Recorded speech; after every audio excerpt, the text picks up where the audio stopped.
You know, Russ, I've been thinking about how much luckier our fans are, or our listeners are, than our friends, because our fans or our listeners can come onto the podcast, they can listen to us, talk about music to them, and then they don't have to hear us for another week, whereas our friends, if we're at a party with them, they just have to listen to us talk music for the entire time. What friends? Yeah. I don't know. I remember having friends once. I don't know. They come around when we're not together, but they catch us together. They scatter. I have to cut those music conversations short. They're like all those creatures when the Balrog appears in Lord of the Rings. They almost just run away.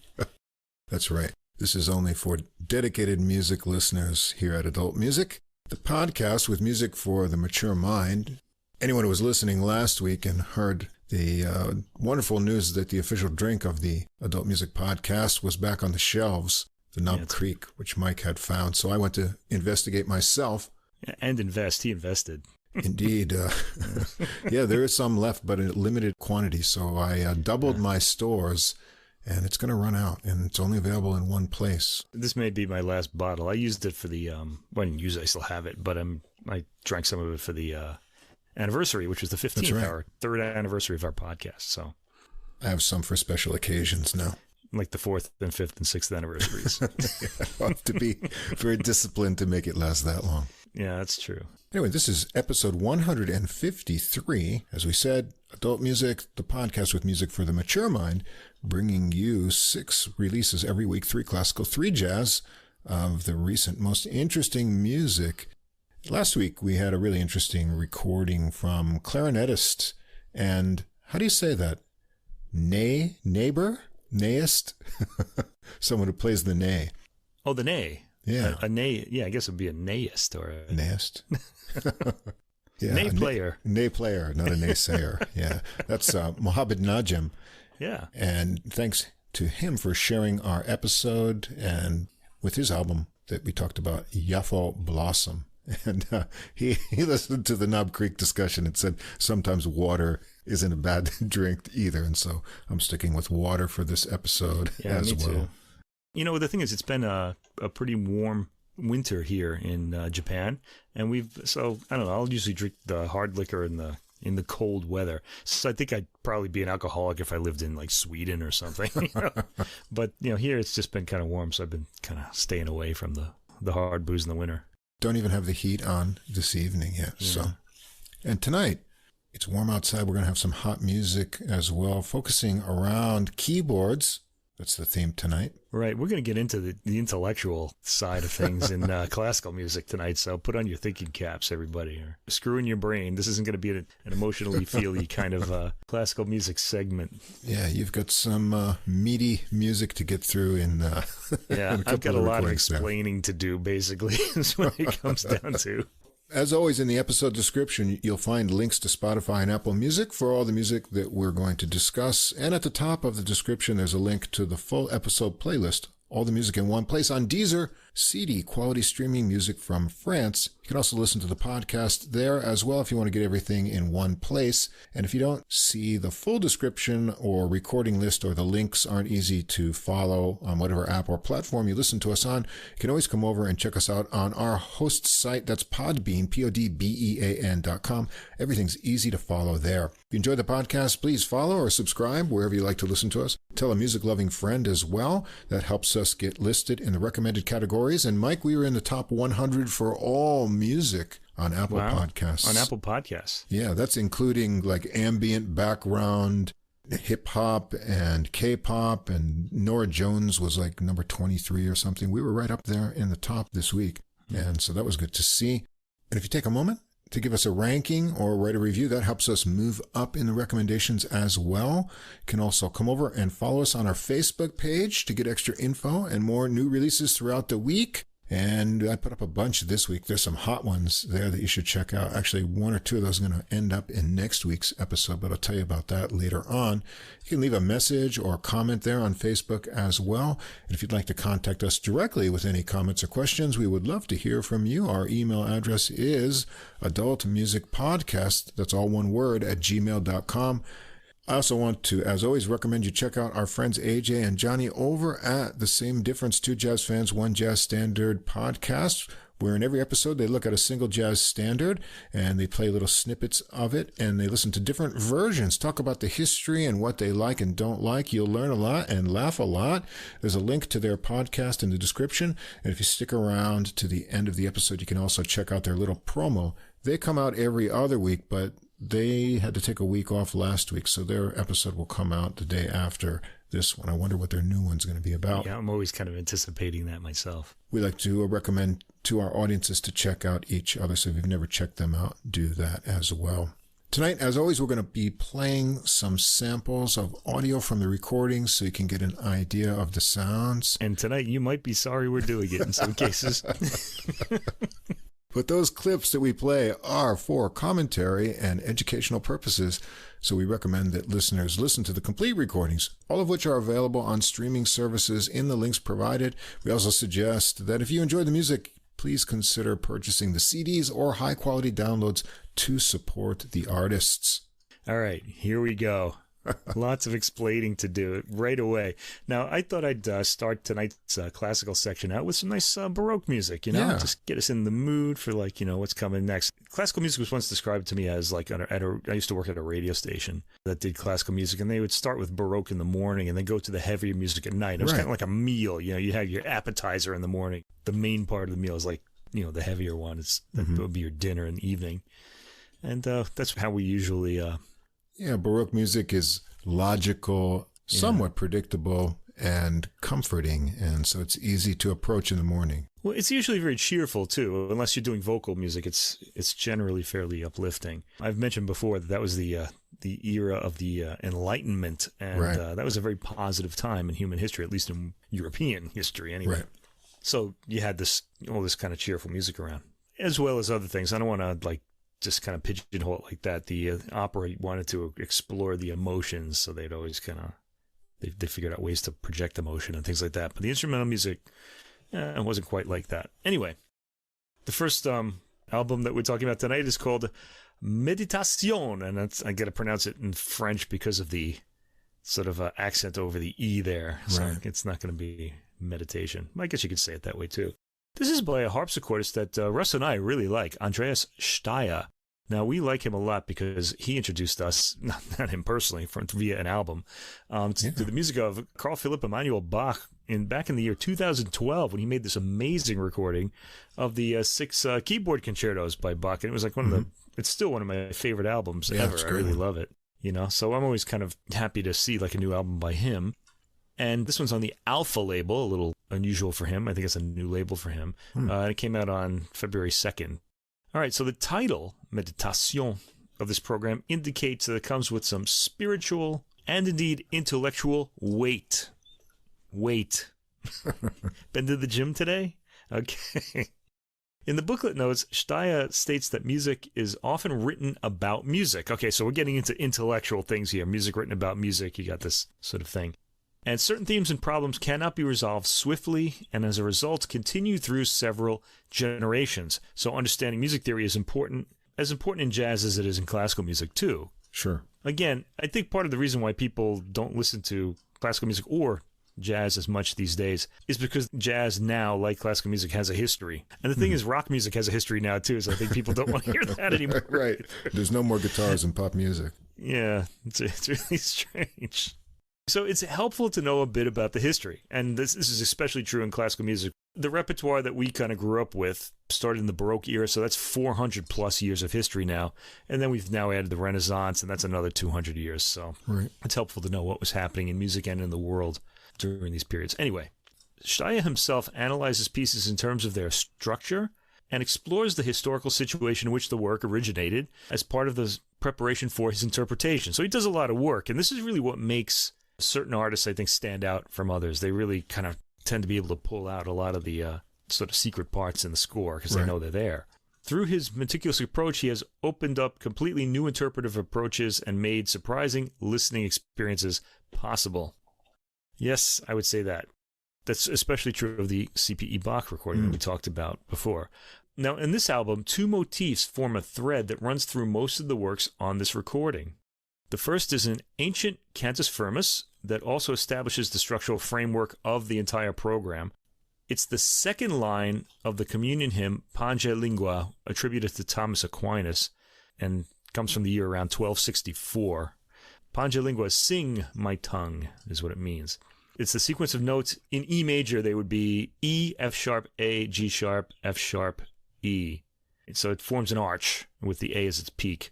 And this theme would be taken up and reworked again and again over the centuries. Let me just play this for you. I'm going to play you a Gregorian chant to this. This is not from the album, but let's hear this. And it's in the second line of the chant. Now, the chant goes, Pange lingua gloriosi corporis mysterium.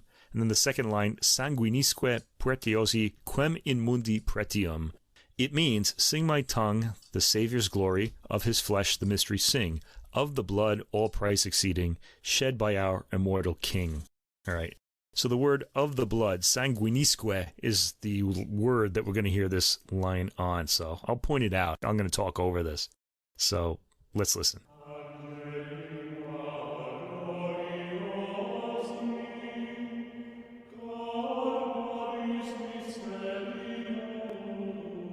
Okay, right here. That's it.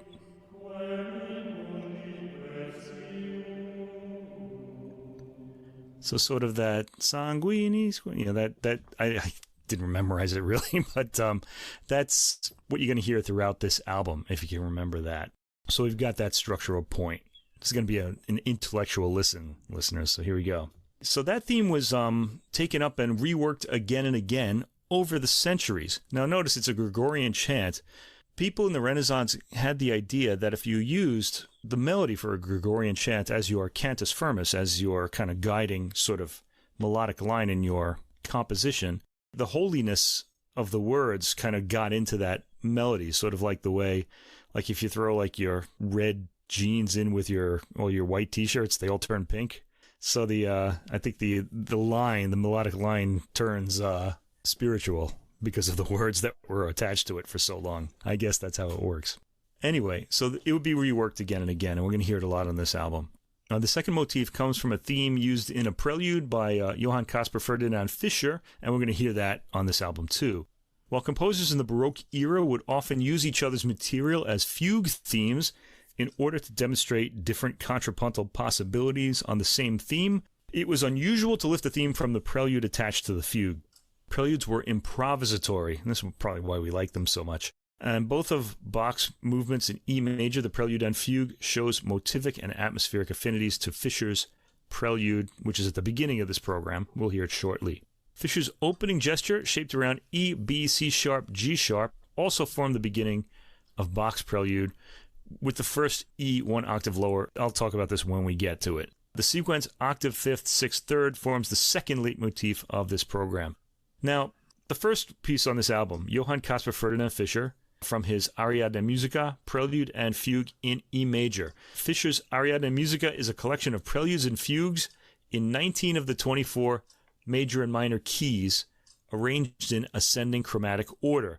So it's a source for Bach's well-tempered clavier, which he would write in all 24 keys. The fugue in E major is heard here, makes clear use of the Pange Lingua theme at its beginning and end. Now, first of all, I'm going to play the prelude, and this has that opening gesture, E, B, C sharp, G sharp, but it's very fast. You're probably not going to pick it up.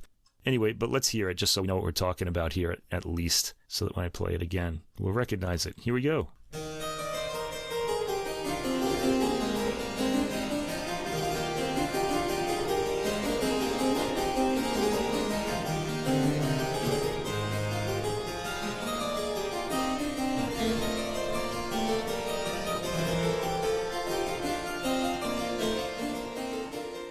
Okay, there we are, off to a good start. Sounds like a nice Baroque album coming out there.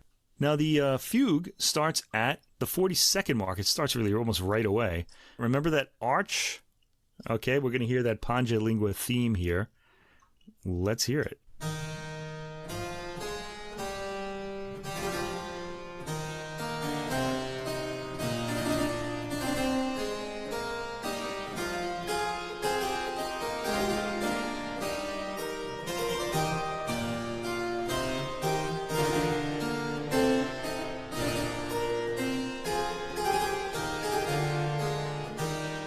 Okay, and this fugue sort of moves in a stately sort of melody. The opening gesture of the prelude forms the second motif that acts as a through line in this recital. Okay, this really starts as a flurry of measured arpeggiated notes. There's a cool false cadence right at the end of the prelude, and then the fugue starts. And I said it has a rigid marching quality. Track 2, Johann Joseph Fuchs, that's spelled F-U-X, Gradus ad Parnassum. This is the fugue. The Panjalingua theme is heard in E, in Phrygian mode, right at the beginning, and the theme is developed in fugal form. It unfolds slowly, and it's very brief and doesn't resolve its open cadence. Let's hear the opening of this fugue by Johann Fuchs.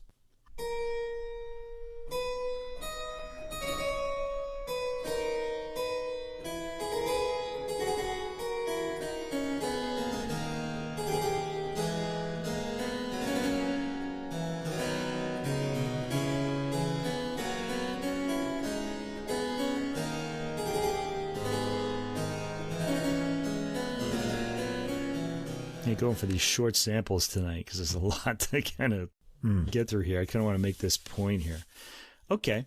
The third track, Johann Caspar Ferdinand Fischer again. This is from that Ariadne Musica that opened the album. This is the Prelude and Fugue in C sharp minor. And the notes don't indicate this, but I guess the Ariadne title is being used here as a thread throughout the opening too, because Ariadne, of course, is famous for having left the thread in the labyrinth for, who was it? Perseus, maybe, to slay the Minotaur and find his way out of the labyrinth in the ancient Greek myth. So I guess we're getting a thread through all of this program as well. It weaves through the first 9 tracks anyway. The fugue begins at around 50 seconds and is again stately. Staier going for a stately mood here. Track 4, Louis Couperin. He was the famous Francois Couperin's uncle, so he's the older generation.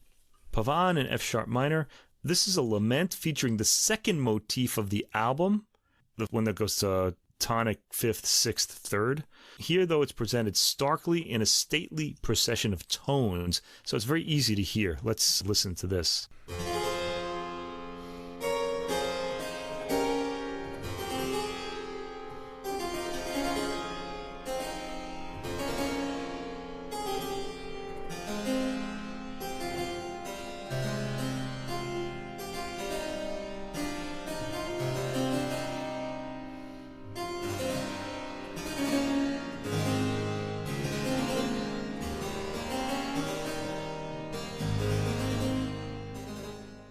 Kind of a nice, warm kind of feeling to that piece. I really like it a lot.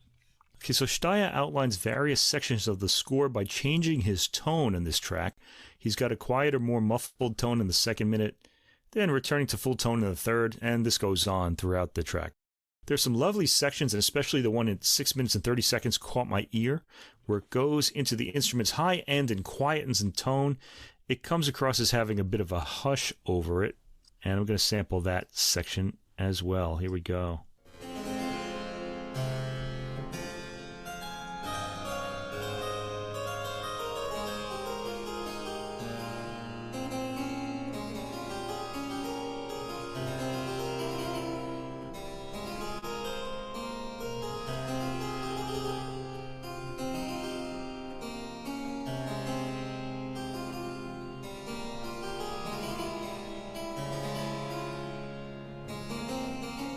Yeah, some really compelling harmony in there, too. I really like that from the Baroque era.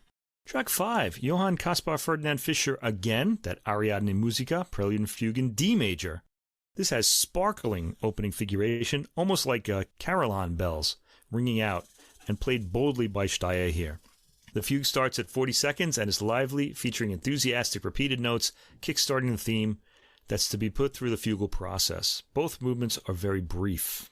Track 6, Johann Jakob Froberger, Ricercar 4. The Panjalingua theme is heard in G, Mixolydian mode, and it is nakedly exposed at the opening. So let's remind ourselves of what this sounds like. Here we go.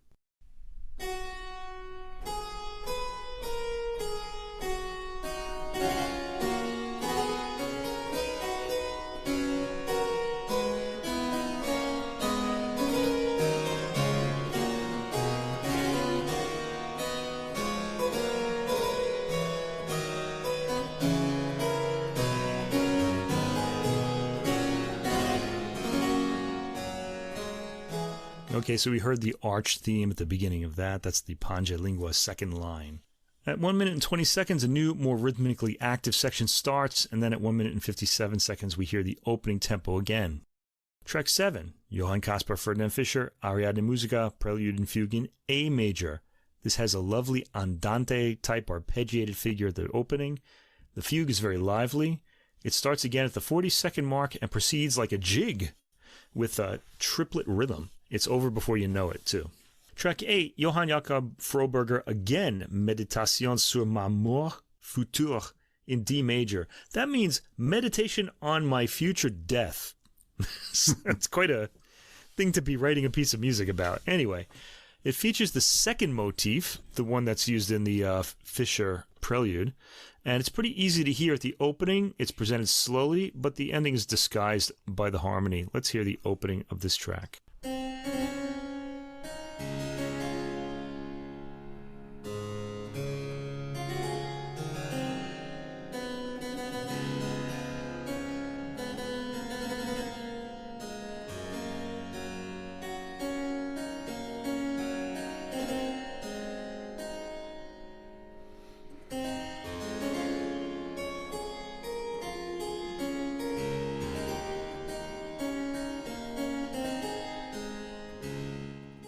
It might be heading to a cadence there, but I thought I'd take that out. Okay, and track 9, Froberger, again, Fantasia 2. The theme is heard in E Phrygian mode, and the theme is easily discernible, brightly and slowly played at the beginning. This piece also moves in slow, stately fashion. Okay, so I've spent a lot of time pulling the two kind of threads out of these pieces and sampling them just to get the sound in your ear of what this album is like. And it's very pleasant. It's got some really nice bits on it. Some of the fugues are intellectual. Tracks 10 through 15 are an original composition by our harpsichordist, Andreas Staier himself. And it's called Anklänge, which means echoes. 6 pieces for harpsichord. Okay. So this piece emerged from conversations Staier had with the composer Brice Pauzet. They discussed what it meant to compose at this point in history and what the implications were for composing for historical instruments.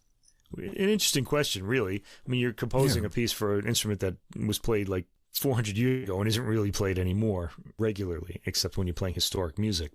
Staier worked on these ideas, but didn't finish them until the lockdown of 2020 gave him the opportunity to. The pieces are based on 6 chords, which are shown in a blurry copy in the booklet. They could have put them in focus. And they looked harmonically adventurous when I saw them. I was like, oh man, this is going to be quite an adventurous piece, which they proved to be upon hearing the work. Now here's the thing. The chords conceal both of the motifs used to develop this album.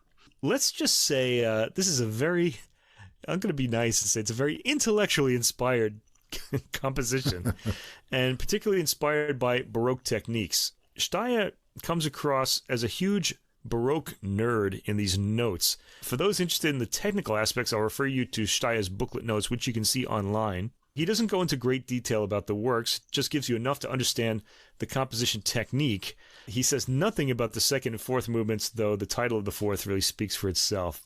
Okay, track 10. This is the first of these pieces, Tempo Flessibile, which means flexible tempo. Now, he says this is based on canonic techniques. A canon is when you have one voice and then that melody starts repeating a measure later in another voice, like Row, Row, Row Your Boat when kids sing that, right. Okay? Now, you hear this, comes on, and we're not in the 18th century anymore, Dorothy. Let's listen to this.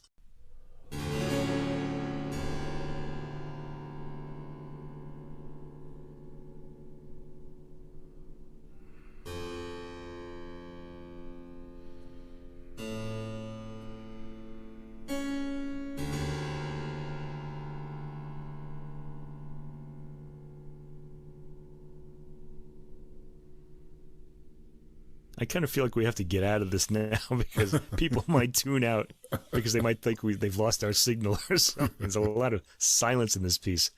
All right, now, first of all, I do want to say, from that first chord, you couldn't possibly make a bigger statement on an antique instrument than you did with a chord like that, because I don't think a chord like that has ever been played on harpsichord before.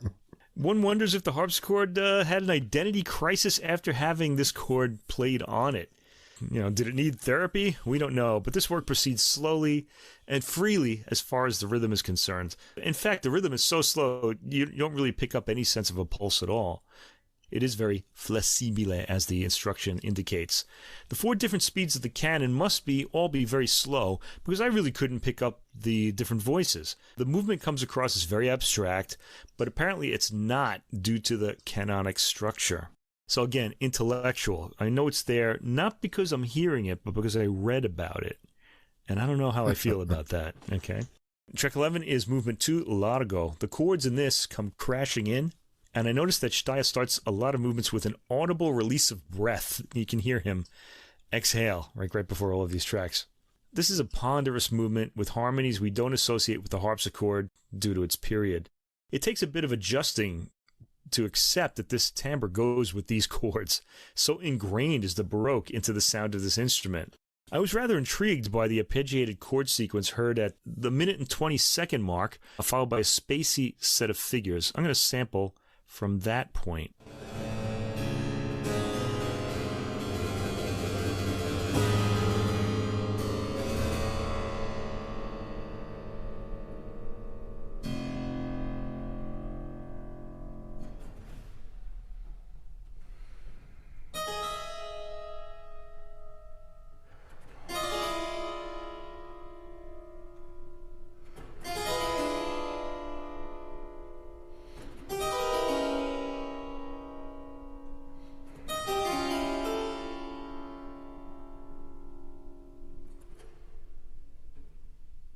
This is kind of giving me a sense of angst listening to this. Okay, at 2 minutes and 10 seconds, we hear the opening motif again and feel we've regained the thread of the piece.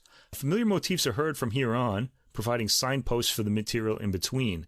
This piece doesn't have a pulse, the tempo being very slow, so it sounds like harpsichord sounds and figures isolated in space, as you've heard. The movement has an interesting lack of an ending. It just sort of arrests itself on a chord. The third movement, track 12, Con Forza, is based on canonic techniques, inversion canons with ascending axes of symmetry. I don't know what that means. If we examine the score, we'd probably figure it out. An inverted canon it's upside down, I guess, is what it means. The opening chord comes booming in, so close is the recording. Remember, the harpsichord is a quiet instrument, and we're hearing it pretty loudly on this album. There are a lot of quick followed by slow figures, and I'll just have to take Staier's word for it that there's an inversion canon structuring the work, because again, I can't make them out. Track 13, movement 4, Un poco più lento del preludio BWV 878-1. Okay, that prelude that he refers to in the title is by Bach, and we're going to hear it later. It's on track 16. But this piece has nothing audibly in common with that, although it may have some harmonic similarities. There's lots of crashing and sustained chords. This movement, and really all of them, are closely recorded so that the sustain can occur. The decay on a harpsichord is very, very fast. It progresses and jumps and starts with contrasting sections broken up by long, unexpected pauses. Harsh harmonies, of course, given the chord Staier has based the entire work on, and I'll isolate a passage that grabbed my ear since it stands out for me amidst the rest of the material. This occurs at 6 minutes and 30 seconds into the track.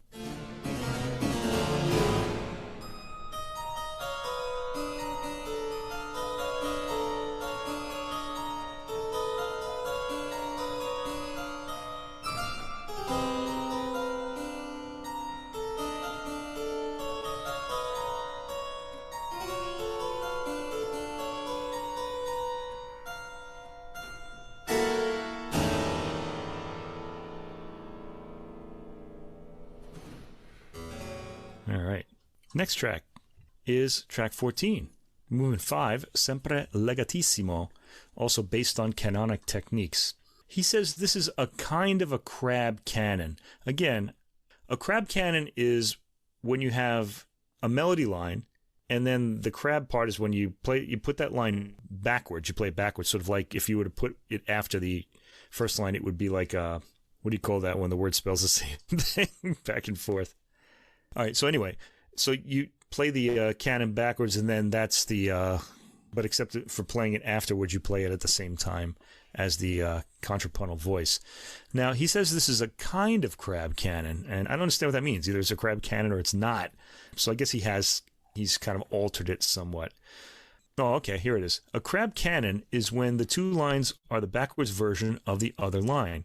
So if you laid them out one following the other, they'd be a musical palindrome. Palindrome, that's it. Yeah. Crabs can walk backwards, hence the name, and since it's a kind of crab canon, it may not be exactly, but I'll leave more nuanced listens to you, dear listener. Anyway, this moves with arpeggiated material, and there's apparently a backwards canon in there somewhere, but it all moves in such a swirl that I can't make it out. It doesn't really matter, though. The canon is the structuring element. You don't really have to be following the melodies. It's the most immediately approachable movement of the work so far, and very brief at under 2 minutes, and I kind of want to give him a little bit of a... make this a little more appealing, so I'm going to play the beginning of this one, too.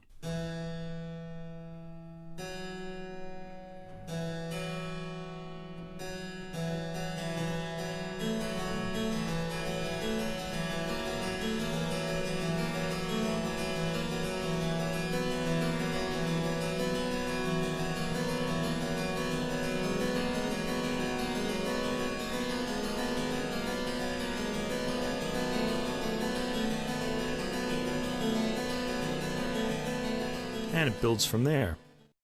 The final movement, track 6, Esitando, hesitating. The last piece may be considered a kind of personal diary, Staier says, even as a declaration of love for Bach. It starts high in the harpsichord, and rather pleasantly, with a sort of juxtaposed set of rhythms in the different voices. Let's hear the opening of this movement.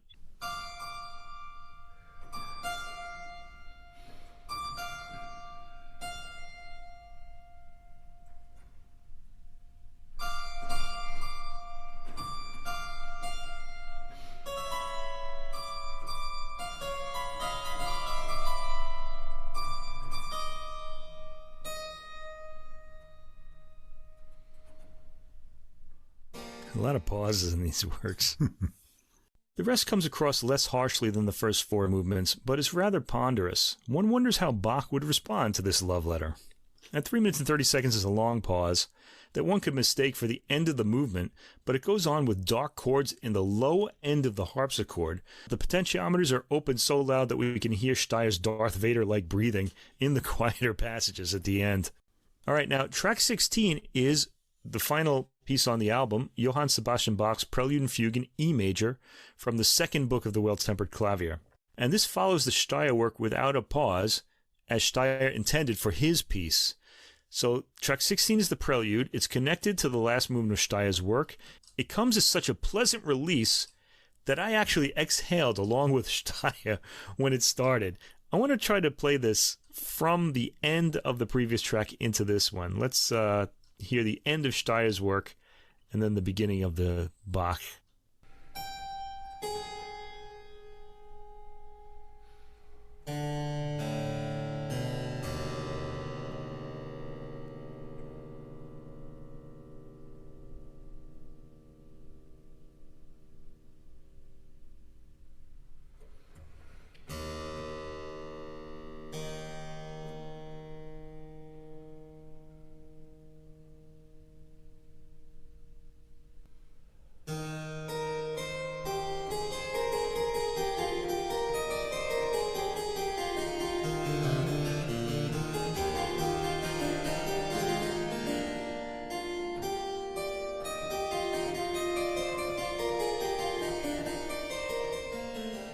All right. Now I bet you could easily guess when the Bach piece started. I don't have to point that out to you. Also, the beginning of the Bach, when you hear that opening 4 notes, that's the Panjalingua theme, and that ties this work to the very first track on the album, the Fischer Prelude. Staier takes an allegro tempo on the slower, more contemplative side, yet the piece breathes as though meditating on itself. It feels really good, like a refreshing shower after our previous Staier-composed adventure. At 2 minutes and 30 seconds, the B section of the prelude begins after a brief pause. At the 4-minute mark, we hear a lighter tone on the opening materials repeat, and then track 17, we hear the fugue. This fugue makes clear use of the Panjalingua theme, at its beginning and end. Let's hear it one more time at the beginning, as it's hard to make out amidst all the voices at the end. Let me just play the beginning of this fugue subject.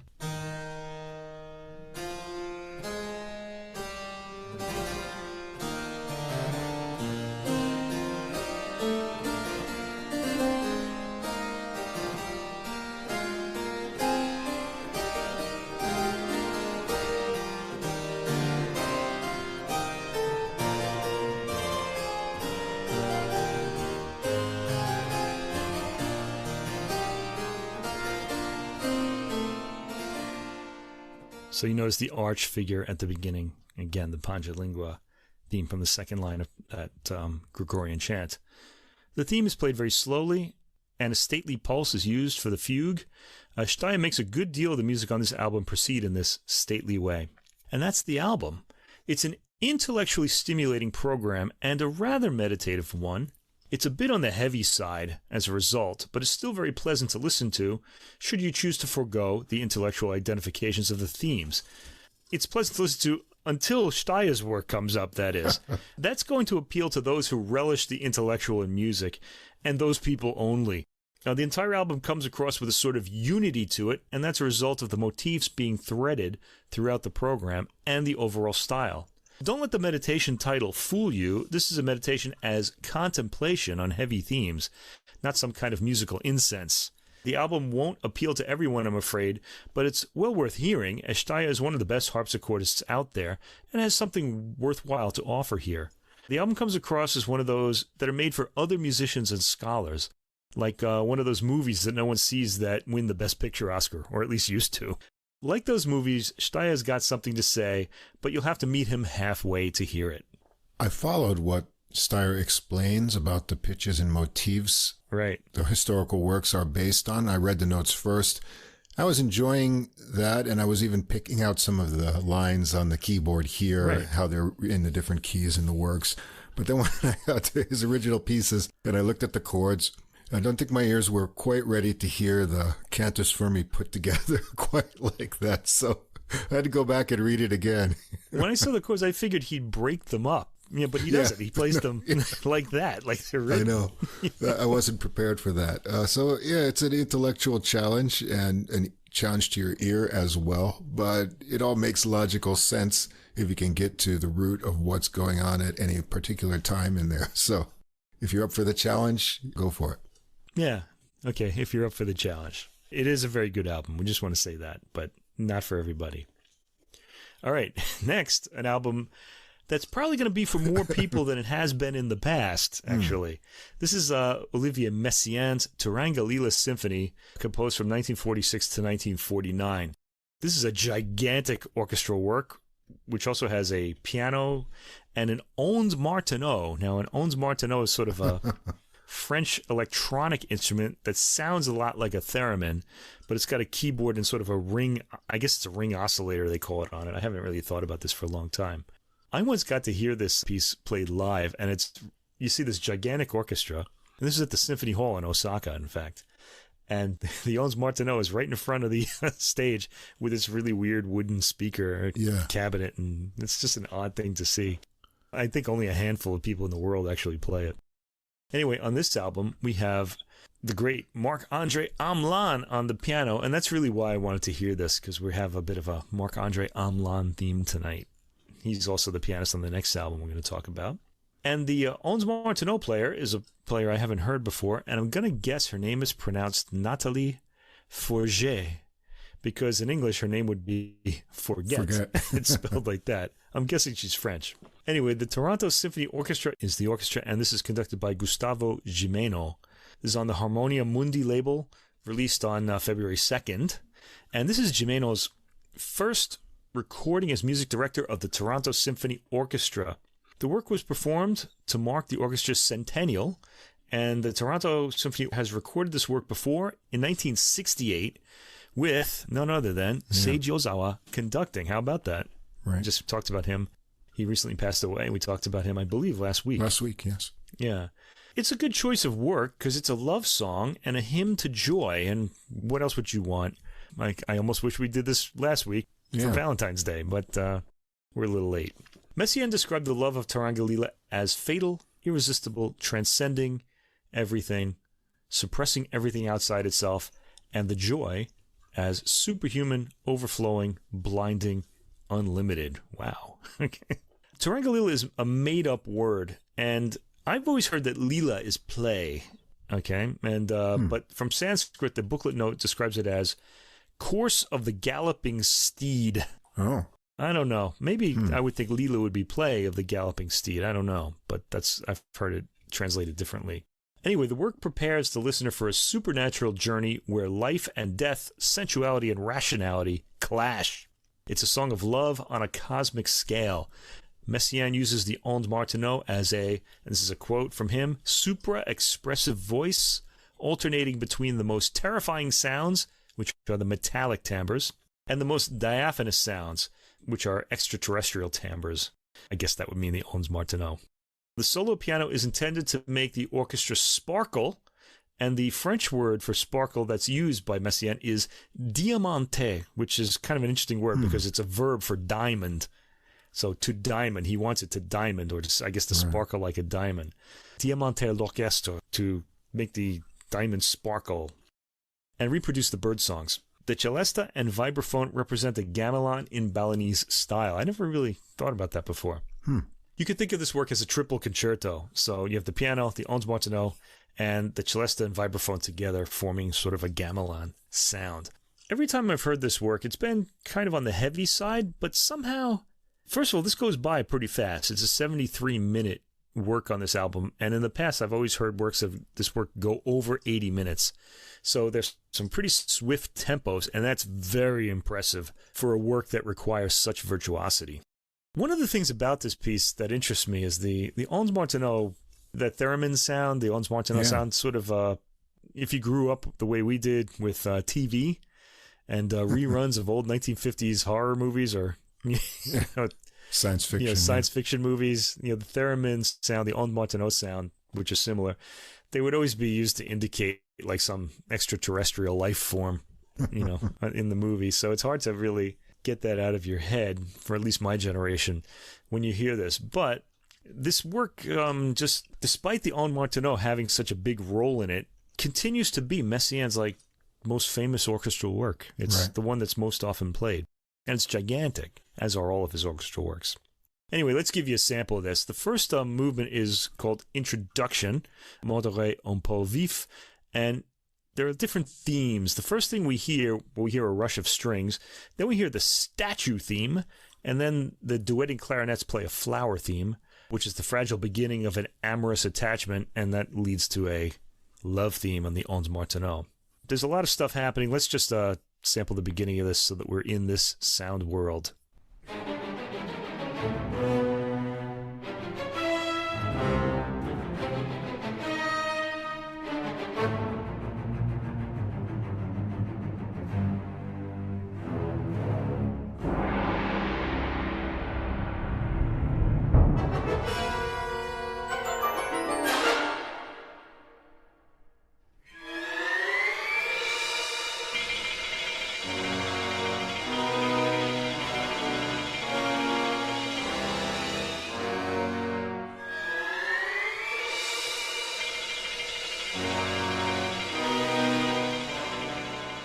Okay, now you're hearing a lot of elements right away. The metallic piano sound, the Ondes Martenot, swooping upwards. You're going to hear these themes quite a bit in this album. You heard the gong and the bass drum, and let me tell you, this is an impressively transparent yet very present recording, especially in the percussion. There's lots of detail on the recording. Here, the statue theme's Ondes Martenot swoops quickly with the piano sounding appropriately metallic with its icy tremolos. The tempo is on the fast side, making the chorale for the statue theme connect into a sort of theme. We really do hear the flow of the voices. I think it's supposed to sound more rock-like, but Gimeno has made this kind of appealing here. The piano and clarinets and swooping Ondes Martenot lead to the flower theme at 2 minutes and 15 seconds, vaguely reminiscent of the woodwinds in Petrushka's Room in Stravinsky's ballet. Remember it because you'll hear it many times. Hamelin's technique is so amazing that he makes one sit up in astonishment with his rapid scales at the 3-minute point. The bass of the piano doesn't register as strongly as the percussion on the recording, but it sounds fully and has a good reverberation to it. We hear the ending like pendulum theme. It's kind of like a continuing clock-like sound after the 4-minute mark, sounding almost melodically bouncy in this interpretation. Track 2 of this, I should mention, 10-movement work is called Chant d'amour 1, so Song of Love number 1. Okay, so the opening anguished mood is broken by a crescendo preceding the rondo refrain. It has 2 themes. The first one is virile and the second gently feminine on Martineau and strings. I get a strong sense of the rhythmic figures at the beginning of this movement. I think I can squeeze both of the themes into this sample, so let's hear both themes, the virile one and the more feminine one.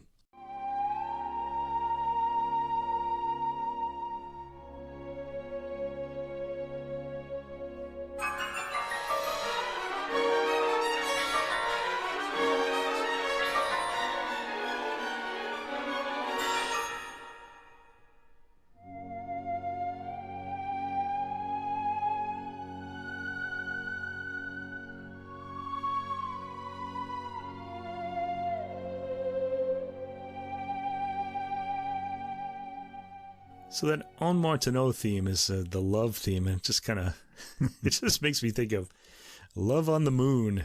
You know, it does have kind of like a dripping sensuality to it, but it's an electronic sound. It's kind of interesting.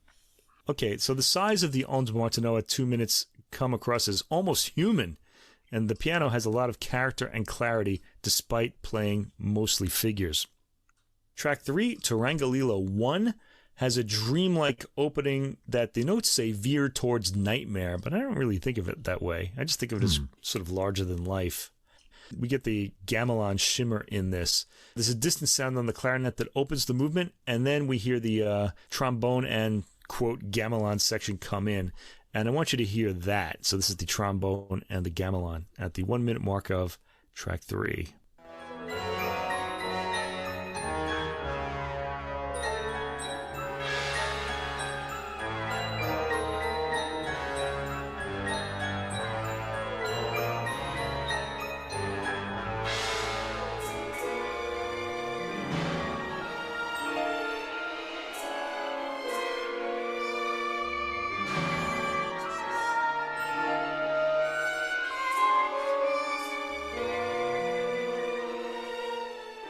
A lot of complex stuff happening in that scoring. So you heard the high metallic sounds and the kind of the crashing like metal sheets. That would be like the gamelan.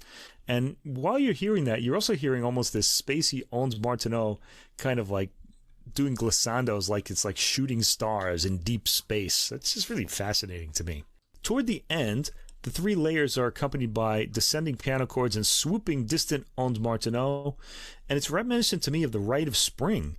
I'm noticing these relationships for the first time in this recording. So I've got Petrushka, and now I got the Rite of Spring from Stravinsky. I feel Gimeno is drawing them out on this performance. Track 4, movement 4, Chant d'amour 2. This is the second Song of Love, and it's a scherzo with 2 trios. We hear the love theme first, and then the opening statue theme. The love theme doesn't quite curl up like it did the first time we heard it.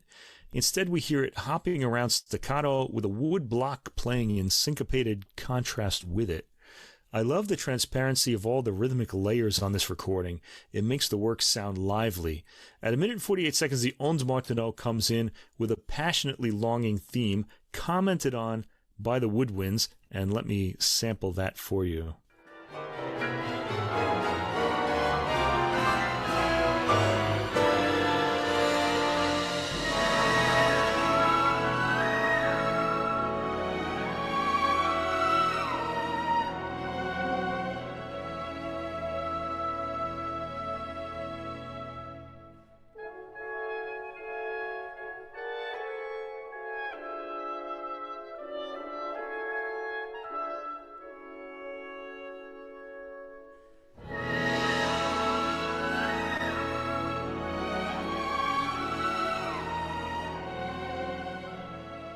I like the way Forget gets like a sort of a vibrato on the On Martineau, like it's singing. Yeah. It's like a human singing, or maybe an android singing or something. It's hard to characterize. It's a really intriguing sound. It really puts us in an odd interpretative place as the listeners. Shimmering strings eventually take over, and at the 4-minute and 30-second mark, the piano comes in with bird songs, layering them over the juxtaposed themes. At 5 minutes and 54 seconds, the trio ends, and we hear the piano playing some virtuosic scales. At 6 minutes and 34 seconds, the second trio starts with the wood block and a new repeating cyclic theme. The Ons Martineau melody at 7 minutes and 10 seconds is actually catchy, and at 7 minutes and 42 seconds, the piano starts a solo section. At 8:55, we get a straightforward statement of the love theme and the clarinets, followed by rigidity of the statue theme. Now, you might want to notice something. Messiaen's music doesn't develop. It sort of moves in sections, and those sections cycle around almost like it's an Indian sort of a rhythmic cycle. So he's using these sorts of ideas to structure his pieces. We have to approach them in a different way than we would, say, 19th century music. Track 5, my personal favorite movement of this work, Joie du sang des étoiles, the joy of the blood of the stars. It's kind of a distorted version of the opening statue theme, and the flower theme is in there too. Given what I've been hearing, I was looking forward to hearing what this would come out sounding like, and as anticipated, the melodic profile is pulled out, and the orchestra itself hockets the theme beautifully as though it were one player. Some amazing orchestral virtuosity is heard here. I think this movement trades a bit of its wildness for melodicness in this interpretation, and the sense that it's a rhythmically wild movement does come through nevertheless, without hitting you over the head with that. This is really something. Let's sample just the opening of this. This should knock you out.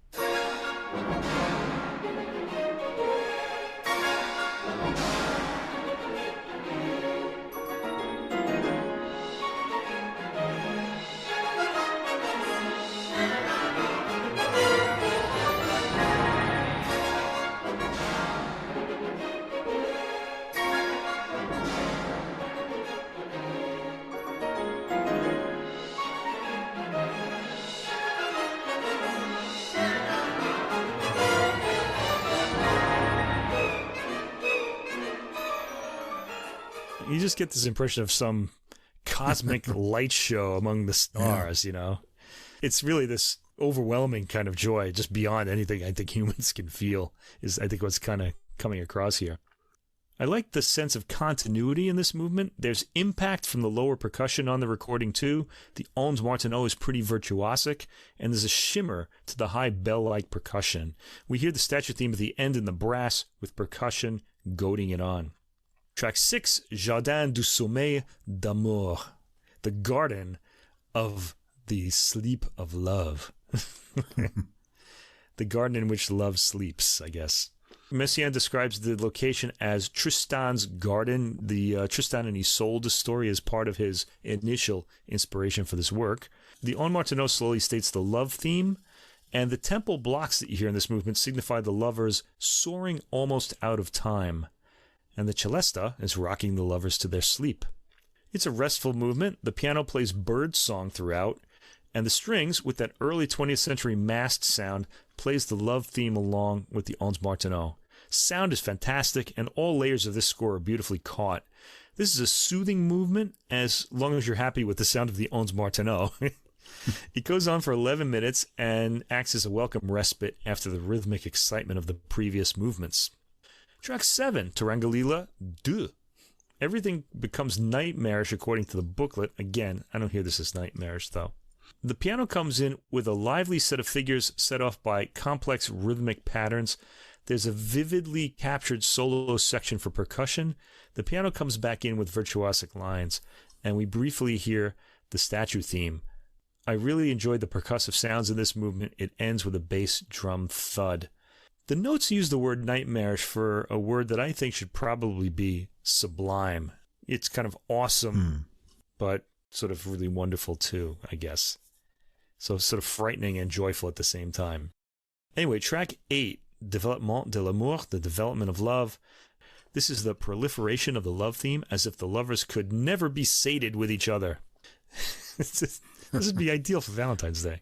Percussion and a spacey Ons Martineau open this movement. A ticking rhythm emerges, layered onto the initial pattern. There are a lot of quick changes of rhythmic and thematic sections that follow, and we hear the flower theme often in the clarinets in this movement. The love theme in the Ons Martineau is sweepingly played. Toward the end, we hear just about all of the theme employed in this movement juxtaposed. Okay, track 9. Turangalîla-Symphony.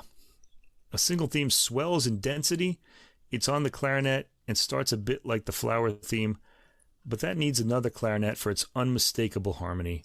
Percussion plays a big role in building up this movement's theme, and the movement is simply interrupted at the end, not resolved. Then finally we get to the final movement, track 10, Finale. This movement consists of Dionysian cosmic joy. Love triumphs. This starts out as a joyous dance with the wood block playing a syncopated line. In the back, there's a suggestion of the wildness of the fifth movement too. We absolutely have to hear this, so let's listen.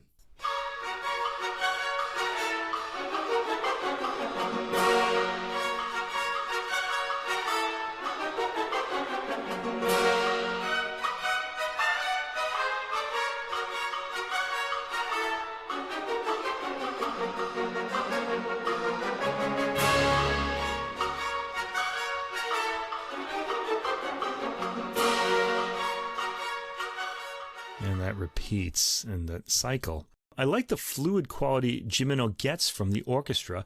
The progression of the movement sounds fluid and natural. We get to hear the Ons Martineau in the love theme once more at 5 minutes and 14 seconds.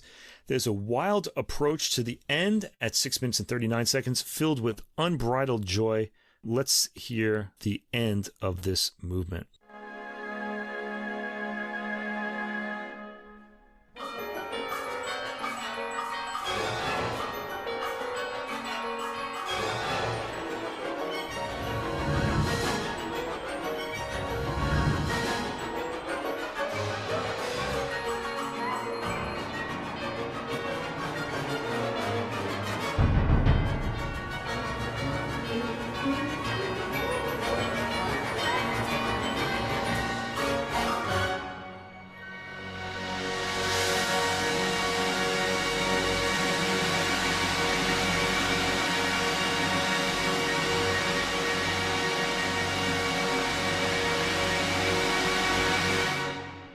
Wow.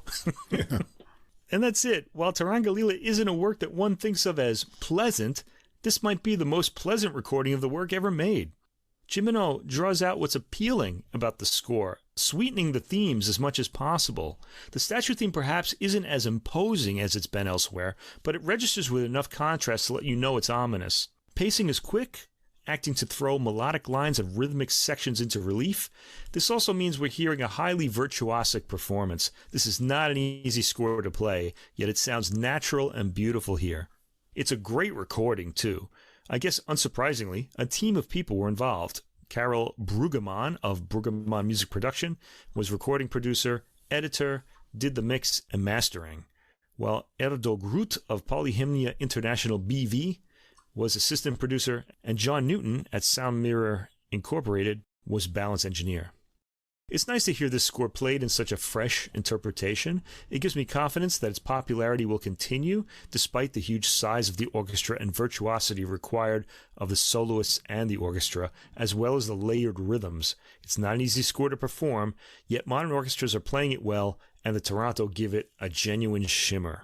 It's a huge work. It takes you through some mysterious places and conflicts. Set aside the time, though, to hear everything at once, because you need to remember and recognize the returning themes and how they are presented differently in the movements. The music itself is rhythmic, exciting. It uses the full colors of the orchestra and then some with the Ons Martineau's curious tones.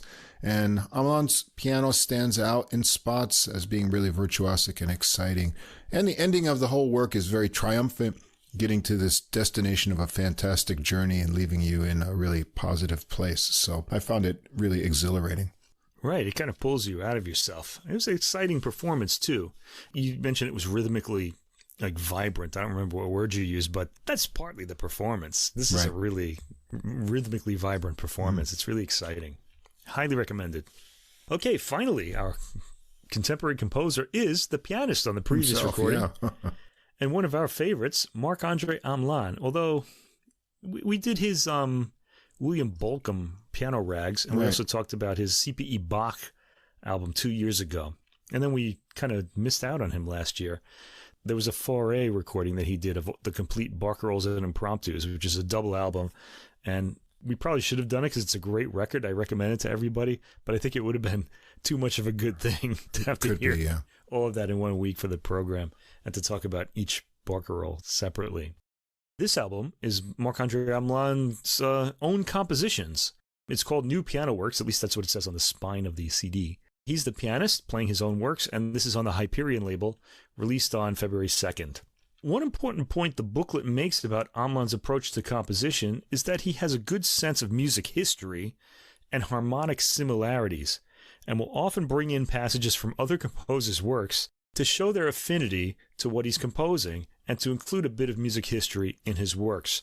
Now, if you're a piano nerd, I guess like I am, if you know a bit about like the history of, Western music or of Western piano music, this could be a really fun thing to listen to because there are just all these sort of quotes happening everywhere. Yeah, it's similar to how jazz musicians pull in quotes from other tunes when they're reminded of a harmonic sequence, and it's get a little kind of wink from him in spots. Yeah, so we're getting a little bit of that. All right, tracks 1 through 9, we'll start with the first work, Variations on a Theme of Paganini. He composed this in 2011. Guess which theme of Paganini that is? It's the one that everybody does a variation on. The 24th of the solo violin caprices. There are Schumann, Brahms, Rachmaninoff, Lutoslawski, and in 1988, it says here, Alexander Rosenblatt did sets of variations on that caprice theme. One of the things about it is it's got this chromatic section where the a scale kind of leads from one melody to another. That's easy to recognize in the variations, so I think that's why people like to use it a lot. You can easily find your place among all the new stuff that's being put in by the composer by that line. Anyway, the theme is track 1, Vigorosamente, and we hear variations 1 and 2. The notes say that Alkan's ghost hovers over this variation, and Alkan is an important composer to Hamelin. He was one of the composers whose music put Hamelin on the map in his younger days. I remember on Music and Arts, he made a recording of Alkan's concerto for solo piano. There's a joke in my novel sort of that deals with that, piano concerto for solo cello. It's a piano concerto for solo piano. It's really a crazy work, and Hamelin's like monstrous virtuosity came out in that. Anyway, it sounds like the last of Alkan's Trois Grandes Etudes Opus 76, which Hamelin also recorded. The theme is already pretty involved, with repeated notes and some clashing harmonies. It brings a smile at its amazing virtuosity. And we hear 2 variations on this, the first with the fast scalar harmony, and the second is quieter with rushing figures. There's a rather comic ending chord, too. I'm just going to sample the theme for this, so let's just get started.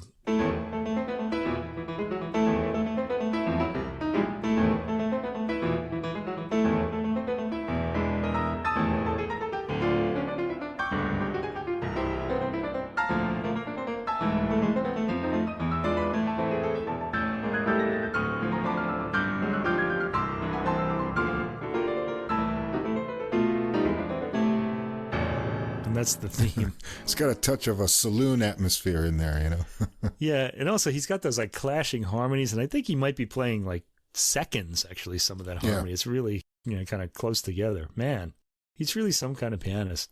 Variations 3 and 4 has a certain rhythmic bounce to it, and of course those clashing harmonies that Hamelin loves. This is already a really nutty piece, and there's another comical final cadence. Let's just hear the opening of this movement too, or the variation 3 in this case.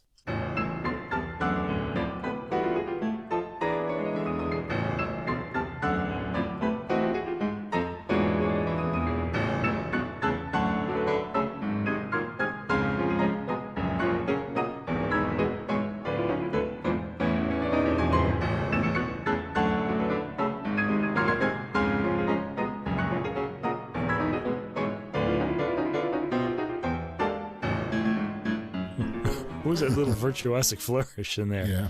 That had a bit of the saloon quality to it, too. Variation 5 is Barcarolle. Chopin's Barcarolle Opus 60 momentarily appears in this, and the harmony and the melody clashes, but the rhythm is straightforwardly, I invented a new word here, barcarolic. Variation 6, Pesante, heavy.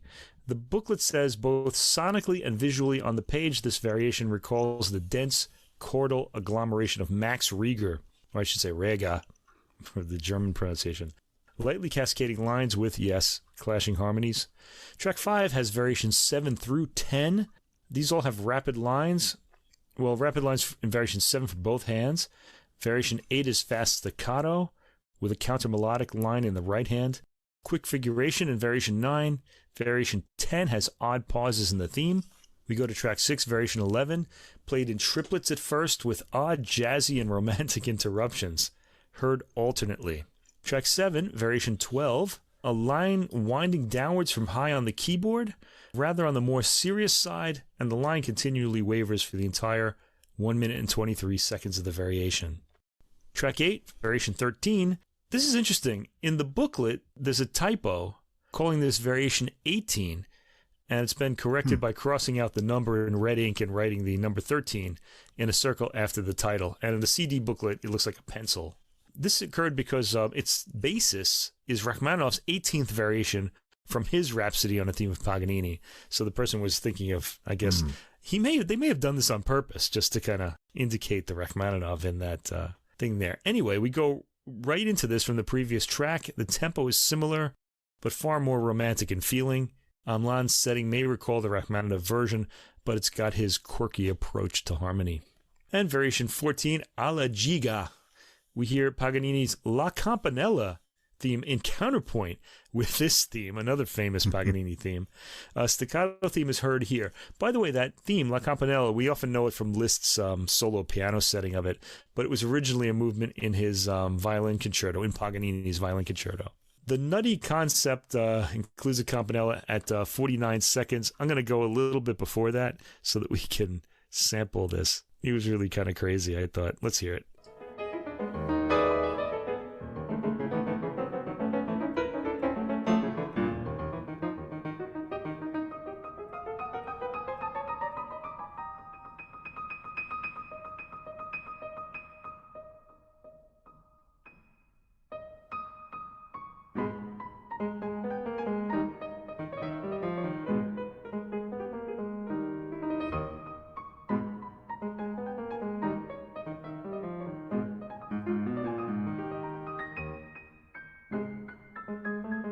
Yeah, of course, Hamelin has to make it even harder than Liszt's version of it. All right, so that's it. Track 10, we go to a new piece, and this is called, ready for this? My Feelings About Chocolate. Composed in 2014. You know, we really should have done this entire program for Valentine's Day. We should have swapped the two and did last week's this week. But anyway, here we go.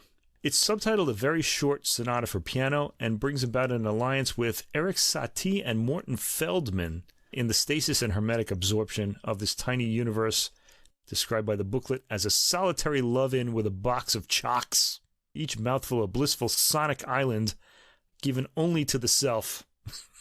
This isn't me, folks. This is the booklet.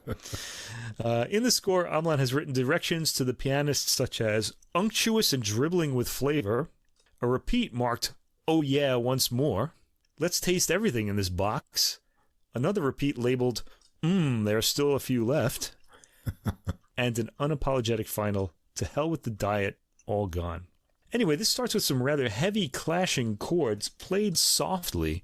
It rather starts sounding like distant bells chiming, and this really goes on for the entire piece, sort of like chorale chords. Are we to conclude that Hamelin's feelings for chocolate are devotional in nature because of this? I'm wondering if each chord actually represents a chocolate being popped into the mouth.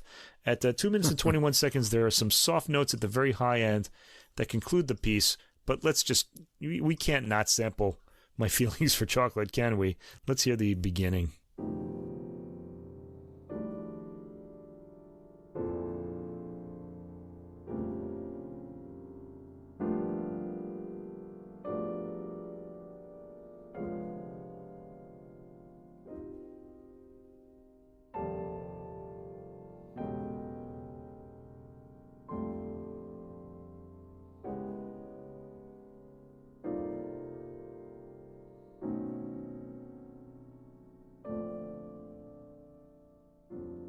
Now, if each one of those chords is a chocolate being popped into his mouth, that's He's eating them pretty fast, I gotta say. Tracks 11 through 16, Suite à l'ancienne, which means suite in the old form. This was composed in 2019. Now, in 2003, Hamelin recorded Nikolai Kapustin's Suite in the Old Style, Opus 28, along with other works. And Jed Disler wrote that Kapustin's Suite tapped into African-American spirituals and gospel music through the structural contours of a Bach French suite or partita, with each movement corresponding to its precise Baroque counterpart. This description also fits Hamelin's Suite à l'ancienne here, well enough to make booklet writer Francis Pott think of the work as a tribute to Kapustin, despite, again, its harmonic divergences. So track 11 is the Préambule, and it starts with some rippling figures, scale-like in nature. Harsh harmonies occur afterwards in chords, and then the rapid Petrushka-like piano figuration goes on. It ends on solid chords. Track 12, Allemande. There's a rather appealing dance quality to this as the harmony in the high end grabs the ear. Let's hear that.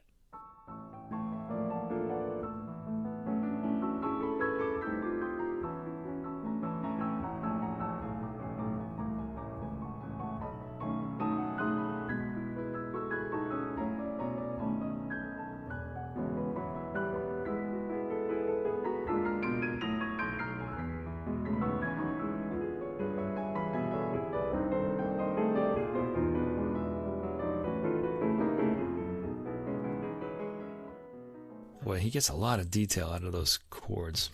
Track 13, Corrente.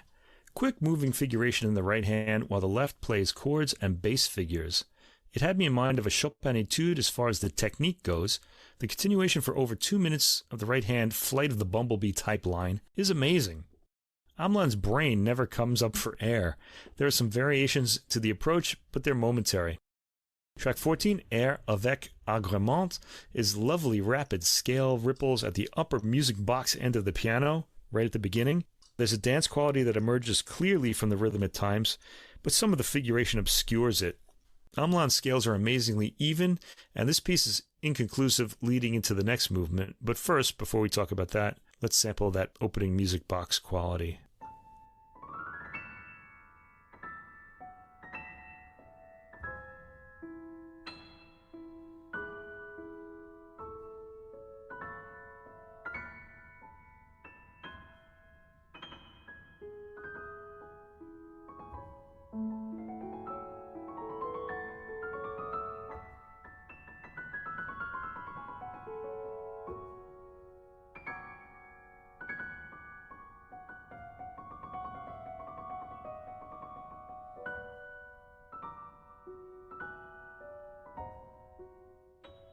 I'm guessing a cadence isn't coming anytime soon, so I'm going to fade out of that. Track 15, Gavotte, Musette, and then Gavotte again. This emits a whimsical touch of vaudeville, according to the notes. All staccato at the opening, a melodic figure emerges from the traveling staccato chords. At 1 minute and 30 seconds, a more romantic-sounding B section is heard, though the bass chords take it into shady harmonic territory. The bass rumbles are acting as a drone in the musette, and the opening Gavotte returns after this brief departure. It ends on track 16 with a gigue, which escalates into a scherzo tarantella, according to the booklet.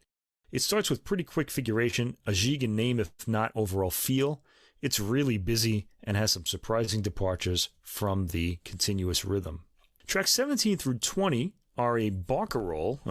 It's all one piece, but it's divided into 4 tracks. These works are nebulously abstract in tone, so it's hard to think of the 4 parts as movements. It's a bit reminiscent of Liszt's atonal works called La Lugubre Gondola, which he wrote towards the end of his life. Track 17 is labeled Part 1, Calmissimo ondeggiando, so wave forming. This starts with an ostinato rising and falling bass line with dark rippling effects in the piano's lower mid-range. There's a menacing darkness to the piece. The section eventually gets into some rapid harmonized figuration in the right hand. In the last minute, the bass line disappears and rapid figuration leading to a pedal bass note is heard. A harsh but quiet chord ends the section. We go to track 18, part 2. This starts with a chiming effect in the high end of the piano. The metallic quality of the chords and their reliance on them reminds me a bit of Messiaen's piano works. The scales descend gradually in the middle of the keyboard and then to the low end in the bass. Slowly trilling figuration interrupts, but then the chords ascend to the top of the keyboard and disappear to end the section. Track 19 is part 3, and here we hear a phantom version of the barcarolle from Offenbach's Le Conte d'Hoffmann. In the high end of the keyboard, we hear an arpeggiated circling figure, then some rumbling bass in the lower end.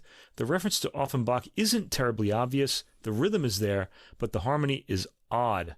And this entire piece comes across as watery and often in a disturbing Ondine-like way. But it really doesn't signal barcarolle beyond its title. I want to sample the section that recalls the barcarolle from Le Conte d'Hoffmann by Offenbach. Let's listen for that.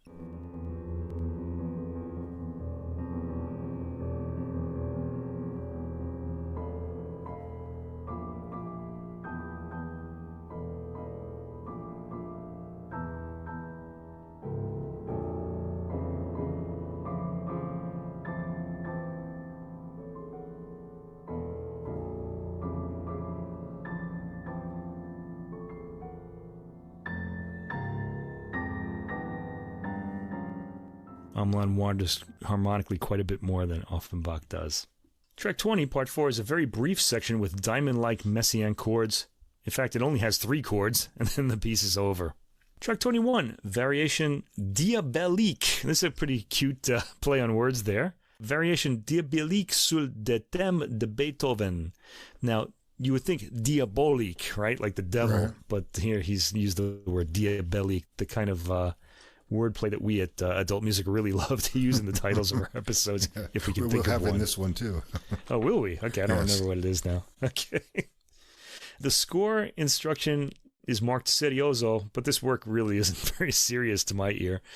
Pott calls this affectionately sacrilegious. I guess that's about right. And describes the listener's mindset as Beethoven trapped in a revolving door. I have a different idea about that, but let's hear a sample first.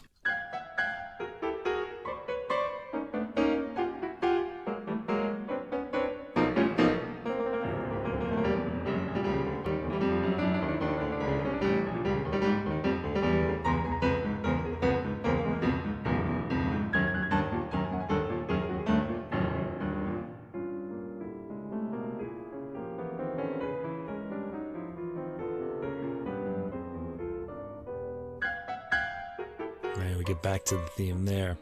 So, the rhythm and theme circle around like a demented mind's thoughts, causing the head it's encased in to swirl like a gyroscope on a stormy sea. That was my image. It quietens down for a moment at the 1-minute mark, and the harmony is opaque and rather disturbed. It ends with a resounding, clear harmony. Tracks 22 through 32 are a pavane varié, and this is probably the most serious, if you can use that word, work on the album. Track 22 starts moderato molto, and the theme comes across gently and familiarly. I'm not placing this, but I'm sure I've heard this theme before, or something like it, maybe in Handel, but another Baroque work. The harmony here is lovely and clear, really old school, like a Renaissance or Baroque work. Variation 1 on track 23 changes the theme quite a lot, adding some of Hamelin's unusual harmony. Several techniques are used in the tight space, particularly scale figures. Track 24 has a quick theme, rather melodic and appealing, and this is the one I'm going to sample.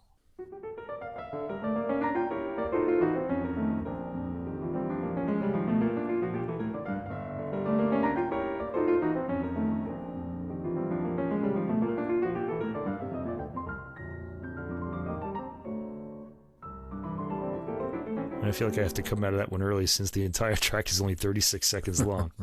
Track 25, Variation 3, quiet figures with louder chiming chords. The theme is easily discernible, and the variation ends with an accelerando that leads to the next variation, number 4, track 26, which is rapid, has a wave-like motion to it, with crescendos reaching a peak with the top of the figured line. It put me in mind of a rough C. Track 27 is Variation 5, Marziale. This continues from the last variation and has a galloping feel to it. It's rapid with strong syncopated accents. Track 28, Variation 6, same tempo, continues from the previous variation. Ripples in the right hand are accompanied by a menacing bass scale low on the keyboard. Track 29, Chorale, or Chorale is what he labels this. Crystalline chords high up on the keyboard. There's a unison harmony at the 50-second mark with mid-range and very high notes outlining the theme. Variation 7, track 30, is still up in the higher mid-range, but the figuration comes across as something more from the 19th century. Track 31, variation 8, changes here to a heavier theme with a similar tempo. The change between variations is almost indiscernible, and we arrive at variation 9 at the end, track 32. The last variation starts loudly and emphatically. Let's sample that.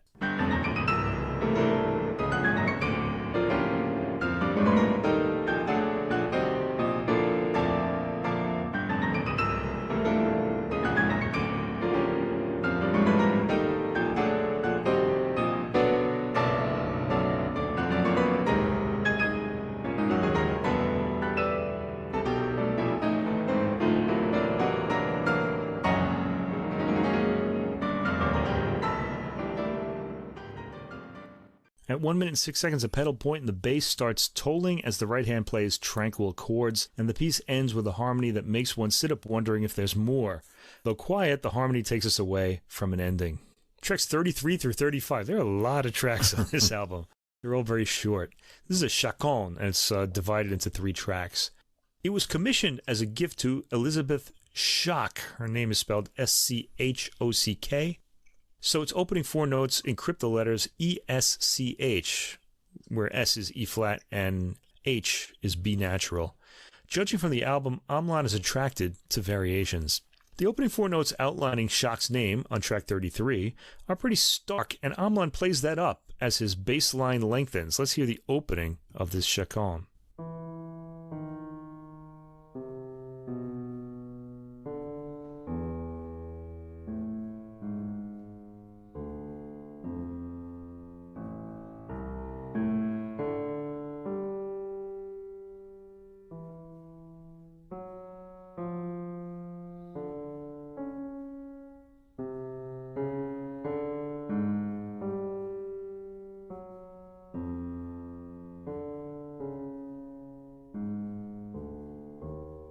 We didn't hear any of the harmony yet, but remember, a chaconne is a set of variations or sort of continuous material over a repeating bass line. So we hear that bass line repeat as in a proper chaconne, while Hamelin plays some pretty improvisatory material above it. It sounds spur of the moment, though later on the figuration starts changing specifically enough to make the material sound like variations over the bass line. The first section gets pretty explosive toward the end, Hamelin obviously enjoying the rich sound of the bass and that the piano makes. He makes that particularly resonant, the right hand playing some crazed harmonies. Track 34 is still the chaconne, un poco più lento. It's a very brief section with the bass line heard harmonized with crystalline sounds in the upper end of the keyboard. This is pretty straightforward, except that some of the harmonics produced by Hamelin's harmony are pretty interesting. It sort of peters out on the last few notes. Track 35, Tempo Primo. This is broken up into continuing arpeggiated material. It picks up harmony as it goes, sort of like a snowball rolling down a hill and getting bigger. By the first minute, we're hearing a totally opaque harmony booming out of the speaker until we get a fortissimo that hits the chest cavity at the end. Lots of Hamelin virtuosity, too. At the 2 minute and 20 second mark or so, the music suddenly stops and a quieter, unharmonized line starts, wandering down toward the bass. After a move high up on the piano, the piece ends with tolling chords. Track 36, Meditation on Laura, from 2011. Now, Laura is the name of a 1944 film starring Gene Tierney and Dana Andrews, and David Raskin composed the song Laura for that film. Hamelin's meditation on it is described on the score as an improvisation and an interior monologue. You're alone in a bar, everyone's left. It's merely a succession of moments, some true to the song, some half or ill-remembered. You are playing for an audience of none except you. Now we can hear the melody of the song in a rather floating, ghostly fashion at the beginning. Let's hear that.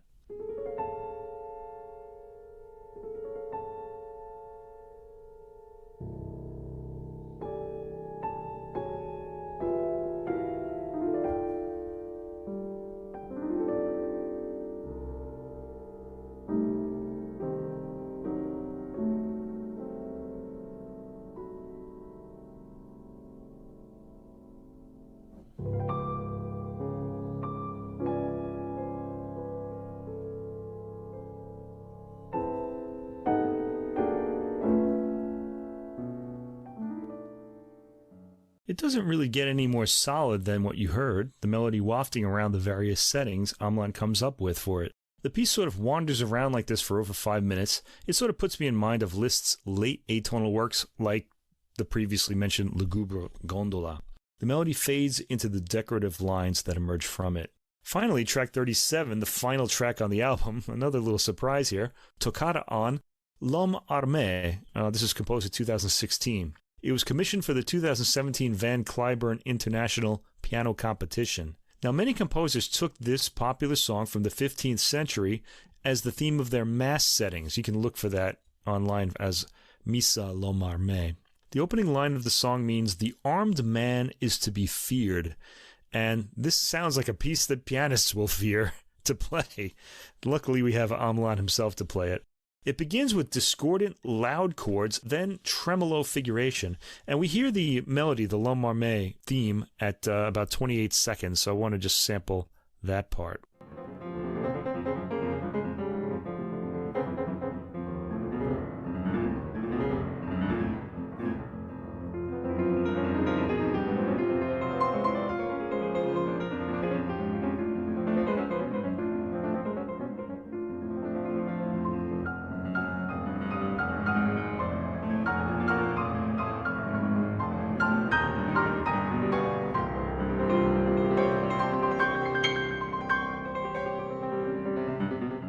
You can hear the excitement building up there. It goes off from here into some pretty traditional virtuosic lines, but as always with Hamelin's compositions, it's going to give our harmonic sensibilities a workout. The theme sort of picks up a galloping quality, which is appropriate given the theme and time period it comes from, and the piece really starts roaring at the end, and it reaches a big fortissimo ending chord. Let's hear the end. Well, we're not going to hear the ending, but let's hear the piece when it really gets going.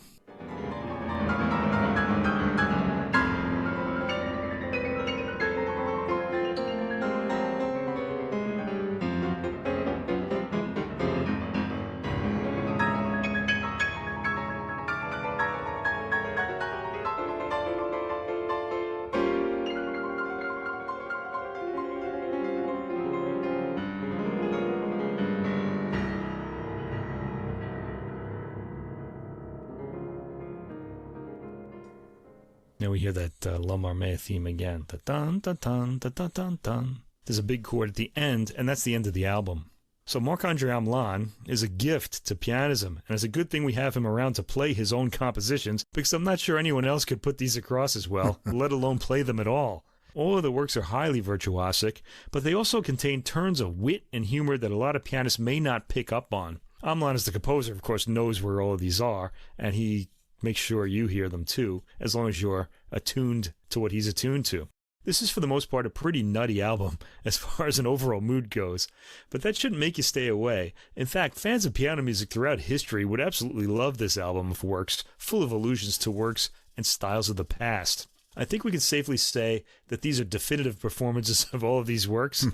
I think we should be glad that a man with a mind like Marc-André Hamelin is a pianist and not a mad scientist, because life would be really dangerous for us all if that were the case. Hamelin's compositions really give you insight into how he sees the piano as a performer. There are a lot of explorations of techniques and things that he can do that seem to be searching for a musical destination.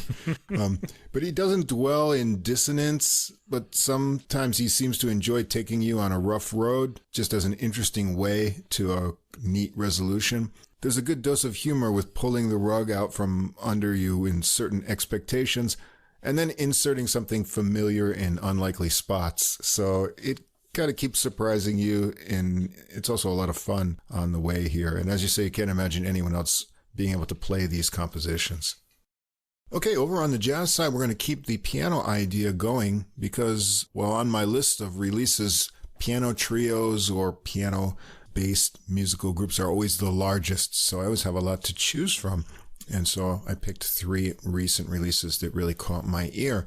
The first one is called Face to Face, Volume 1. This is by pianist Giorgi Mikadze and his trio. Now, Giorgi is from Georgia, started out as a classical pianist, winning numerous classical piano competitions. Then moving on to jazz, he received a full scholarship to Berklee College of Music and a presidential scholarship at Manhattan School of Music. In 2021, he officially joined the Berklee College of Music faculty as an associate professor. Georgi has performed with a lot of famous artists in various genres in jazz, including Jack DeJohnette, Roy Hargrove, Dave Liebman, Lee Ritenour, Antonio Sanchez, Chris Potter, and a lot of others. This album, Face to Face, recorded in 2023, is his first piano trio recording, and he explores the musical tradition of his native Georgia with melodies and memories from his childhood. Quote, "I love the American songbook. That's how I learned to play jazz, but I would like to offer the world a Georgian songbook and share all these beautiful melodies from my country." Continuing his quote, Georgian classical composers of the 60s, 70s, and 80s were heavily influenced by the harmony and freedom of jazz music.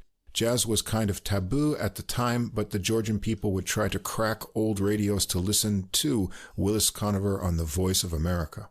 So this album also features several of his original compositions influenced by Georgian folk harmony. Now, I'm always interested when international jazz musicians bring something unique from their own culture or ethnic background into the music as a basis for song material. We've heard Bulgarian jazz that incorporated some like folk rhythms and dances. Just a couple weeks ago, we heard Japanese-American trumpeter Jun Ida pick up a few Japanese melodies and tunes to bring in. So I was drawn to the idea of this recording. However, not knowing anything about Georgian music myself, I wrote to Georgi and PeeWee Records to get some information about the composers and songs, additional information, but I didn't get a reply. Oh, well. However, fortunately, DL Media Music, that represents the record label here, has a promotion page where I could get some additional background, so try to fill in some of the blanks on the sources of music. So we've got Giorgi Mikadze on piano and all the arrangements, Francois Moutin on acoustic bass, and Raphael Panier on drums. And let's see how I can butcher some pronunciation of names for this recording. The first track is called Sachidao, and this is Mikadze's original composition. It's said to be a reimagining of a well-known melody traditionally sung during wrestling matches. Imagine that. Well, put on your seatbelt right away for this super subdivided and syncopated tune.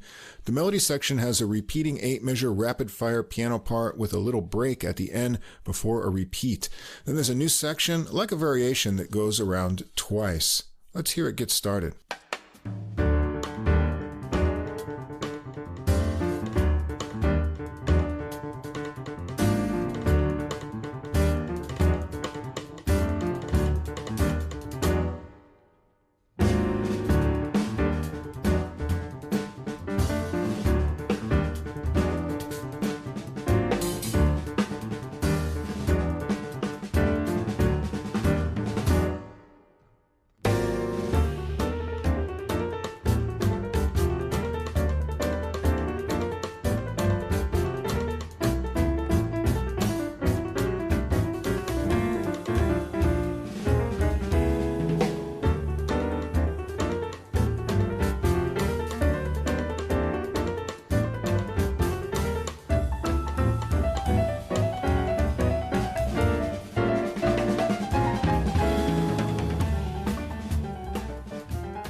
Well, from there, it kind of stretches out a bit in feel with some cool exchanges with Moutin's bass before Mikadze gets into improvisations, incorporating some of those speedy ideas from the melody over an evolving beat from Panier that drives him to more percussive ideas and drum fills over a chord vamp. It's pretty intense, building to a break before they get back to a shortened melody section. Let's skip ahead to hear a little bit more of that exciting stuff going on.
to the beginning idea there.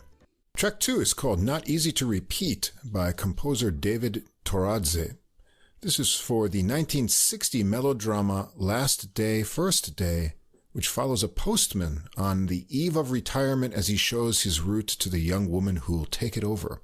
It has kind of a meandering intro with a spaced-out teasing piano figures for the first 30 seconds or so. After a little pause, Mikadze brings in the lovely melody that goes in and out of time with rubato phrasing. Listen for Mutan's ringing bass figures and the little flourishes that Mikadze adds. Let's check it out from where the melody section really gets going about a half minute in.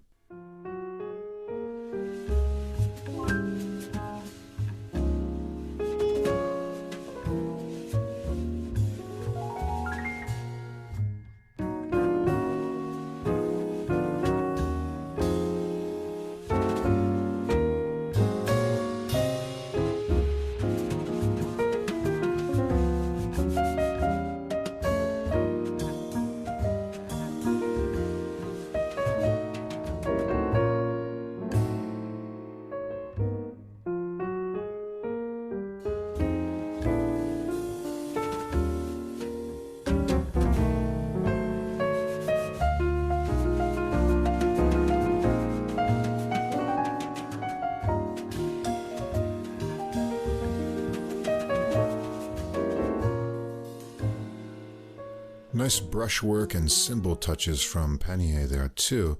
Mikadze's improvisations show off his light touch and sensitive articulation on this one, and we get to hear the pretty melody again with a tasty ending. Track 3 is called Dolls Are Laughing. This is by Sulkan Tsintsadze, a Georgian composer known for his chamber music and film scores. This is from the 1963 comedy Tojinebi Itsinian. This one unfolds gently, starting from a bass ostinato and some steady tom rhythms marking out a 3/4 meter, with Mikadze working soft lines into the melody. The rhythmic feel shifts a lot as it goes on. Panier seems to match intuitively as a drummer. Let's hear from the main melody and through some of those changes once it gets going.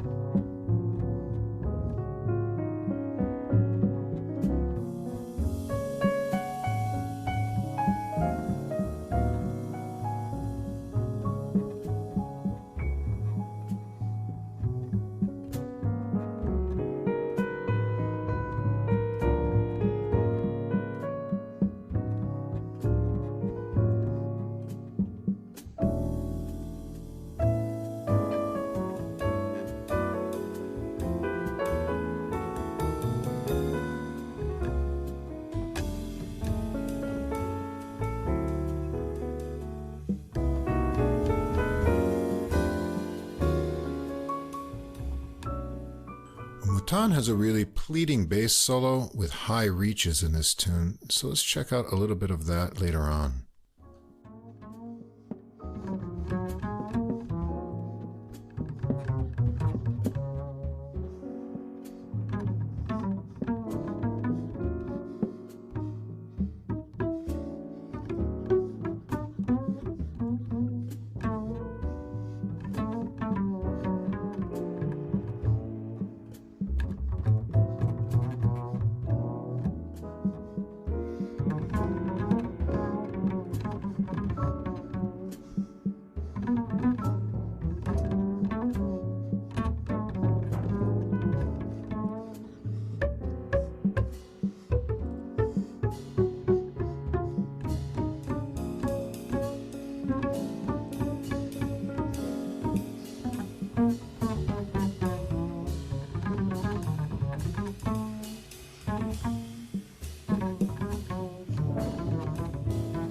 Mikadze's piano solo on this one has a lot of forward motion that Panier really shifts to drive along. It builds to a climax and dissipates with light flurries of clear cymbals back into the bass, ostinato, and melody. Track 4 is called Same Garden. This is by Shota Milorova, a film composer, and this is from a 1970s animated movie. This has an interesting juxtaposition of subdivided soft drums and busy percolating bass under Mikadze's placid piano lines. He seems to be gradually coaxed into being more rhythmic, working the melody into a grander theme and launching into animated improvisations. Take a listen to see what I'm describing once the tune gets started.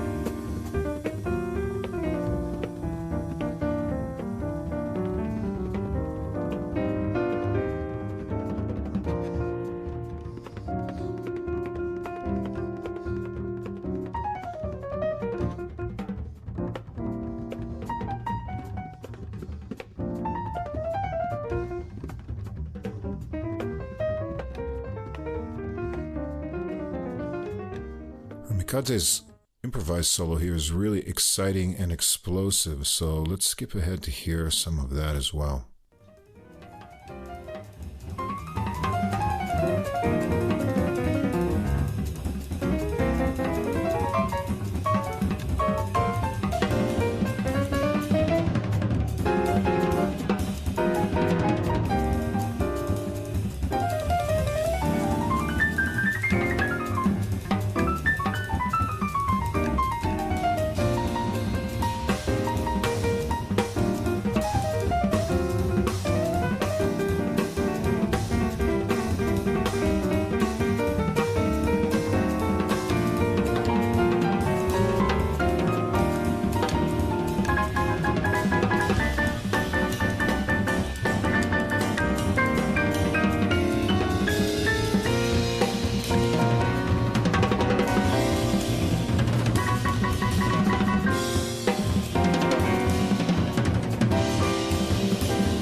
From there, piano and drums vamp quietly for Mouton to get center attention for a solo of squiggly figures like he's been working throughout the tune. They bring it back down, really soft to work back into the melody, Mikadze working up some rhythmic excitement, but then bringing it back down for a soft and cute ending.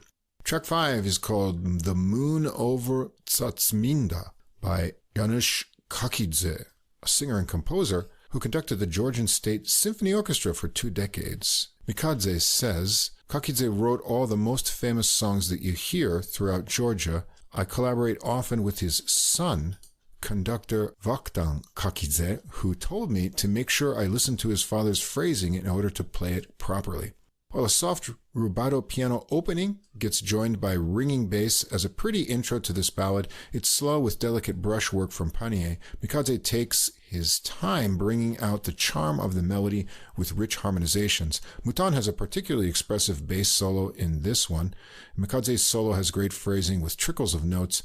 They bring it down soft and leave the piano solo on its own for a bit on return to the melody before it swells up with ringing bass, cymbals, and piano chords to a climax before a quiet piano ending. Track 6, this is one of Mikadze's originals, Nana. It evokes a beautiful peak nestled in the Caucasus Mountains, it says. It begins as a ballad with a unique idea, a high bowed G on the bass. The piano repeats that note like a pedal tone under the rubato melody, becomes more rhythmic with piano figures getting into tempo with bass and drums setting a 6/8 groove. Mouton has a bass solo working into the high register and with some impressive speedy runs. Mikadze's solo here is full of rhythmic excitement and speedy ideas. When it gets back to the melody, the intensity dissipates back into a solo rubato piano section and the return of the pedal G in the piano and bass before it ends. Track 7, also a Mikadze original, After the Tale. This is described as a response to Igavi, a Nodar Gabunya composition based on a Georgian folk tale. And we'll hear one of his compositions coming up. A solo rubato piano start, Mikadze displays smooth legato playing and some interesting sparse harmonies. It creates an introspective atmosphere. Bass and drums join in at about 2.5 minutes, and Mikadze becomes more syncopated and animated, working into some interesting short-phrased improvisations that become more connected. It gets pretty worked up with some furious drumming into percussive chords. Let's hear some of that climax later in the tune.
It will come down softer for a bass solo and a final rhythmic piano melody section to end it. Track 8, A Magic Egg by Gia Cancelli. This is from a 1970s animation song. It has a really animated and playful intro. There's a repeated 8-measure section of rhythmic piano, and then it gets into contrasting, laid-back, and then agitated phrases, coming to a pause just about at the 1-minute mark. So let's hear this get going.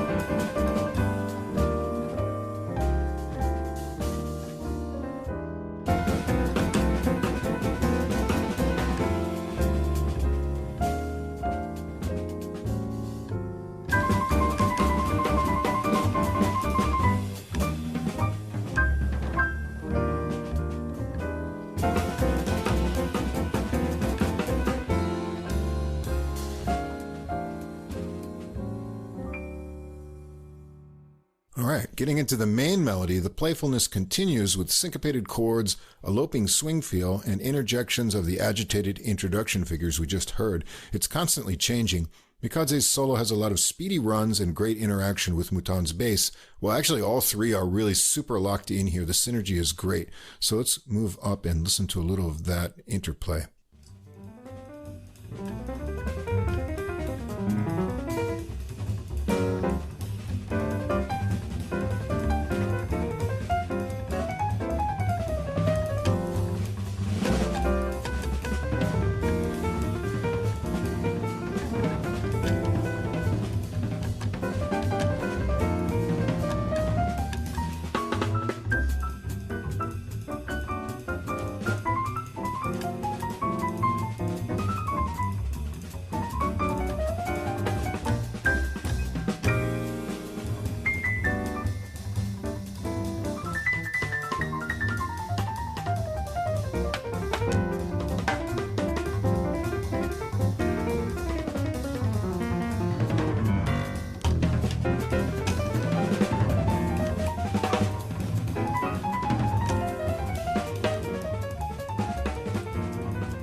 It keeps building excitedly with the return of the contrasting phrases. Pania gets some time to mix up around the drums over softer piano before Mikadze gives a final relaxed exposition of the melody.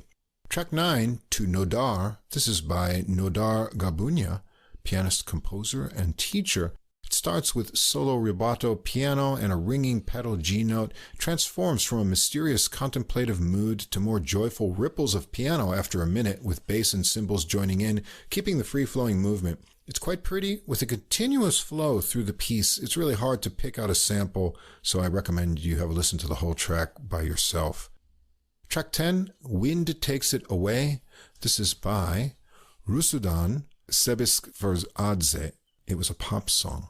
Pania gets it started with a unique soft drum beat for 12 measures that foreshadows the ebbing and flowing quality of the melody phrases. So let's take a listen to the beginning of this.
It's an attractive pop melody.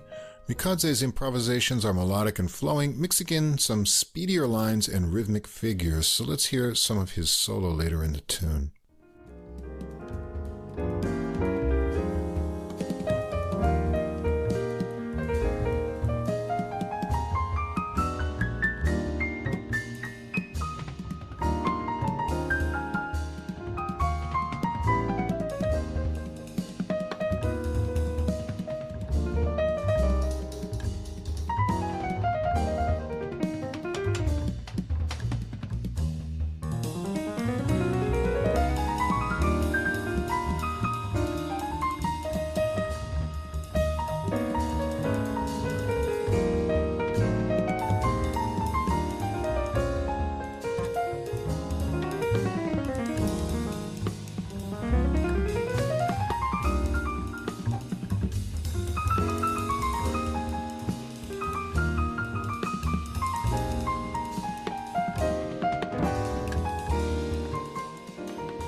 He works it up to ringing chords and then back through the melody to relaxed chords over the soft, busy drum beat to finish up the recording.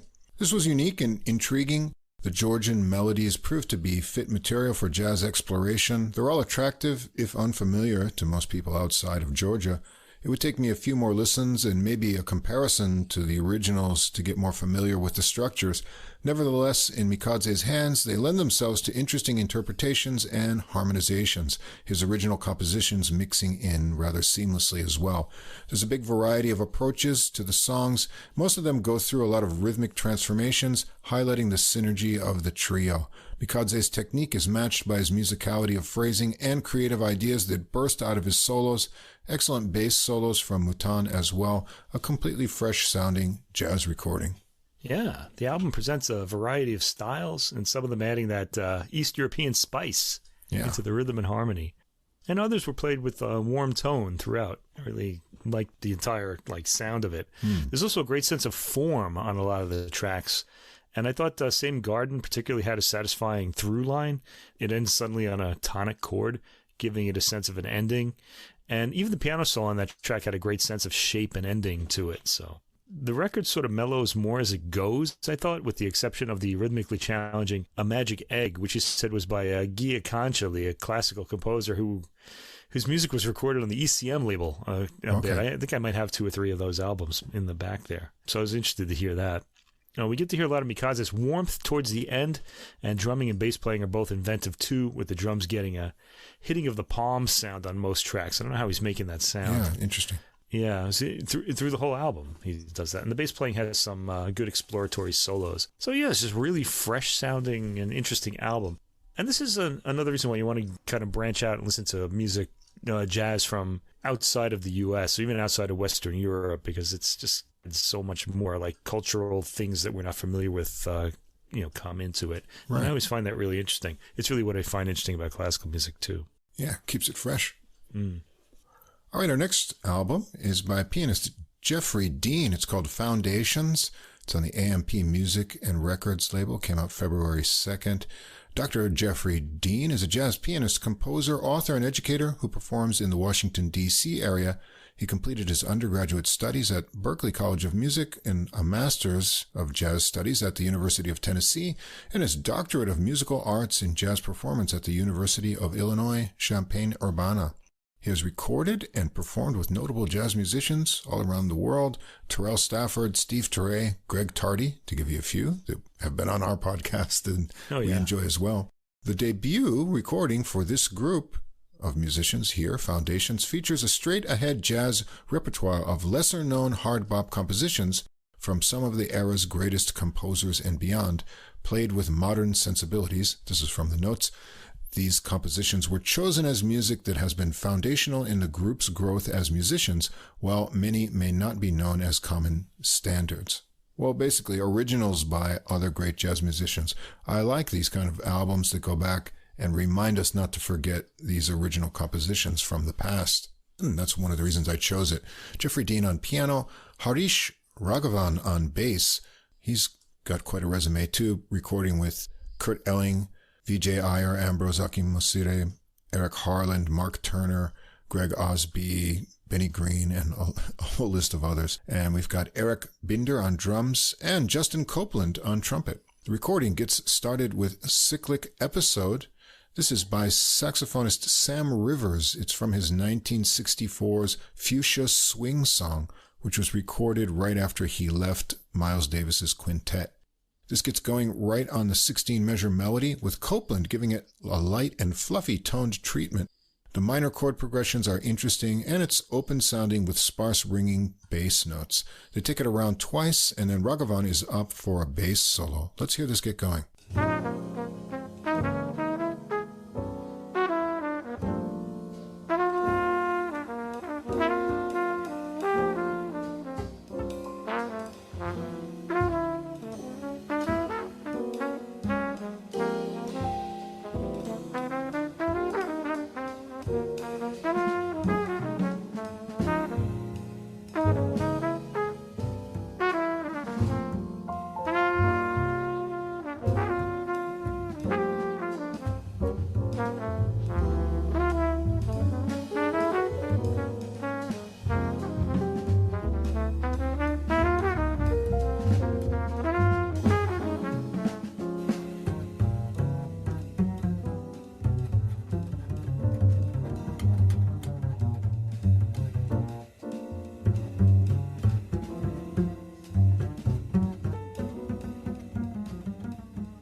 He comes out of that solo into a walk, and things get more swinging for Copeland's trumpet solo that works up from shorter phrased ideas and gets up high, has some cool interval jumps in his lines.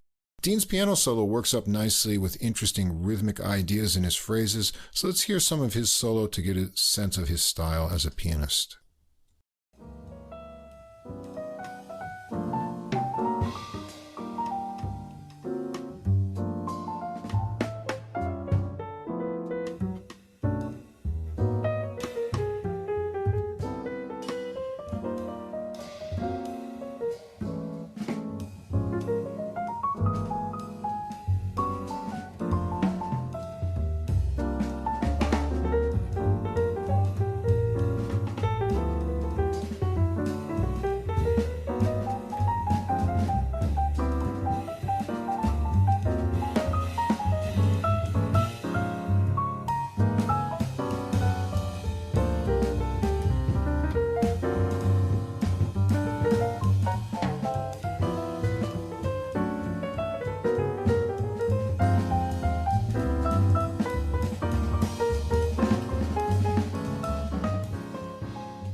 And they'll work that back to the melody for a couple rounds to wrap up the tune. Track 2 is Blue Minor from pianist Sonny Clark. It's from his 1958 album Cool Struttin'. This is an appealing tune with a fun minor melody. It's an AABA 32-measure form with stop-up rhythm section and lots of syncopation on the A section and a switch to Latin on the B with some brighter chords. Copland continues on from there soloing. Let's hear it get started.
I really like Copland's double time lines and sense of space that he works into.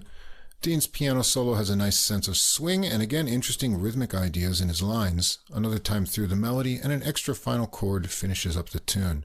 Track 3 is My Conception from Sonny Clark, 1959, the album of the same name. Really gorgeous ballad playing on this one. Dean gives a 4-measure intro and Copland takes the melody. It's an AABA 32-measure form. Big warm tone and wonderful lyrical phrasing. Dean solos over the A section and Copland is back for the final B and A with a pretty ending. Track 4, ESP, kind of a well-known tune from Wayne Shorter from Miles Davis's album 1965 ESP. A fast swing but relaxed phrasing on this one with Copland's nice melody playing. The tune is a 32-measure construction, similar 16-measure halves but with different final phrases. Copland continues on improvising. He squeezes out some high trills and fast lines on this one. Let's hear some of his solo.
Binder gets a go on the drums after that, keeping it subdued but interesting before Copland is back with the melody and some final ideas to end it. Track 5, Is That So? From pianist Duke Pearson, his 1965 album Honey Buns, and interestingly, we heard another tune, You Know I Care, from the same album a few weeks ago with Joe LaBarbera and Bill Cunliffe. So the album pops back up. This is a sunny, swinging tune. There's a 4-measure intro phrase, and the melody is a 24-bar construction that goes around twice. There's a melody phrase that gets modulated around through the interesting chord progressions. Dean solos first here with a nice swing and light touch, so let's hear some of that on this tune.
And things start to get a little sparse for the beginning of Copland's trumpet solo, and he works up from relaxed and lyrical ideas into more driving phrases as the rhythm section gets it chugging again. Raghavan has a rhythmically interesting bass solo with ringing notes before Copland returns with the melody into the lifting final chords. Track 6 is Low Tide from pianist Elmo Hope, his 1966 Final Sessions Volume 1 recording. That was before his untimely death in 1967. Binder gets an 8-measure drum opening. Dean and Copland work the melody in unison. It's really just an 8-measure sequence around twice. I like the unexpected chord change in the 7th measure. Dean is off soloing from there for a swinging solo with a lot of great melodic ideas, and Raghavan has a bass solo next, so let's hear some of his bass playing on this tune.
Binder gets to do some more drum work next before they go around the short melody to a final chord. Track 7, Nardiz, Miles Davis tune, written to be performed on Cannonball Adderley's 1958 Portrait of Cannonball, was also recorded many times by Bill Evans. Well, the Cannonball Adderley version of this is rather slow, and Bill Evans recorded it at different tempos, even sometimes kind of quickly, but here they have an interesting take. It starts out with some high bowed bass from Raghavan and improvised lines from Copland that work into a rubato version of the melody. Copland gets to work in some pitch bending and minor modal ideas. Let's hear some of that working into the familiar main melody.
I like those tom fills from Binder underneath, and they work through the tune all the way in similar fashion with some interesting piano lines from Dean under Copland's explorations. Some of those ideas remind me of, from Sketches of Spain, the Saeta track there. Yeah, I thought this was a neat treatment of the tune. Track 8, Jetstream. This is newer from guitarist Peter Bernstein, one of the biggest players in New York there, 1995's Signs of Life. This is a happy boppish tune.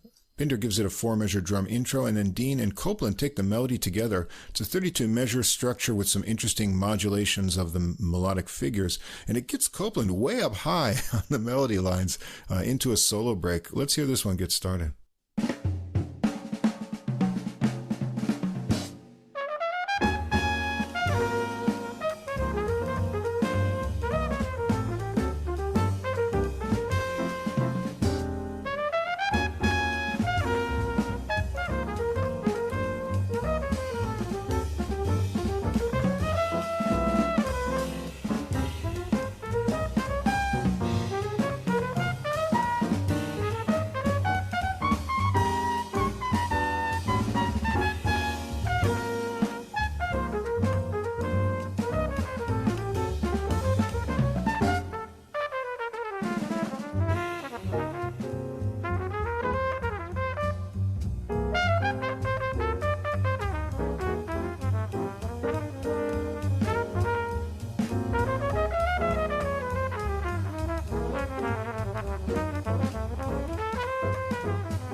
Yeah, nice agility in his solo lines. Dean has a solo next with snappy figures and rhythmic chords pushing it along, and it wraps up with another go of the melody and an extended coda ending.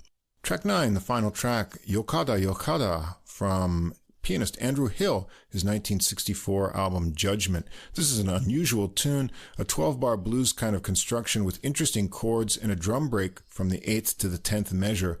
Copland joins in the second time around, and then Dean is off on a solo. Let's hear it get going.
It's a very rhythmically fun solo with some cool harmonic ideas and bluesy excursions too. They thin it out for Copland to start soloing, and he does some interesting meandering and cool working out of a repeated line and repeated note ideas. Twice around the melody with a final trill and squeezed note from Copland finishes it up. That's it. The whole recording has a relaxed but swinging vibe. That's down to Dean's rather light but swinging touch. Even though he usually isn't forceful, his piano lines always have interesting rhythmic variations. Copland has a warm, often soft tone and handles the melodic lines lyrically. Creative and playful solos all around, especially from Copland. Raghavan and Binder work tightly together, and they bring in a lot of dynamic contrast and variety to the rhythms. I like this idea of recording originals of great jazz musicians of the past that we don't often hear. There's a lot of variety here, and the familiar Nardis gets a creative reinterpretation. Put it on and rediscover, or maybe discover, some of these great compositions from the past in a fresh setting. Yeah, they all sound really great here, too. The album is pretty straightforward, and it's nicely played, and there's some good ideas in the solos, too. It was really enjoyable. I particularly was drawn to the pianist. I thought he managed to come up with a lot of appealing ideas in his solos, and he kind of extended them in an appealing way, too. A lot of ideas that I really resonated with. Trumpet tone throughout is really full and beautiful, and it stays that way during faster solos like the one in ESP, too. The bass solos were pretty melodic, also with interesting ideas, and really, all in all, this is an enjoyable jazz album with a lot of good ideas. It was just really straightforward, enjoyable. Nothing to, complain about here. Really good stuff. I liked it a lot. Yeah, it felt really good. It felt really familiar. All right, and our final recording is To the Surface from pianist Lawrence Fields on Rhythm and Flow Records. Also came out February 2nd. Fields from St. Louis has, for the last 5 years, made the Downbeat magazine Rising Stars Critics Poll. Fields is a member of several bands led or co-led by saxophonist Joe Lovano and his Sound Prince Quintet with trumpeter Dave Douglas. He's also collaborated with Christian Scott, the trumpeter, on several albums and played or recorded with Branford Marsalis, drummer Jeff Tane Watts, vibraphonist Warren Wolf, and saxophonists Jaleel Shaw and Steve Slagle, trumpeter Nicholas Payton, and bassist Christian McBride. Fields is also featured on Christopher North's score for the new Sam Pollard documentary Max Roach the Drum Also Waltzes, which premiered in October 2023 on PBS's American Masters television series, and this is his debut recording as a leader. So we've got Lawrence Fields on piano, Yasushi Nakamura on bass, a great bassist based out of New York. He's actually born in Tokyo but moved to the U.S. at age 9. Corey Fonville on drums. All songs, except for one, are composed by Lawrence Fields. More about that later. This was recorded and mixed at Big Orange Sheep in New York City and produced by Lawrence Fields. Recording starts out with a tune called Parachute. Fields starts out with a solo 1-minute intro that will give you an idea of his technique and bubbling ideas that characterize the album. So let's just begin by listening to that.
There he gets into tempo with rhythmic figures for 4 measures. The tune's in a 5/4 meter. Bass and drums join in for a few more rounds of that. The main melody develops in 8-measure sections. It's rhythmically riffy, and there's another final different section that he changes up and then launches off into more linear improvisations. His lines change direction quickly, always surprising over the steady syncopated bass pulses of Nakamura. Let's hear a little of that solo action going on later in the tune.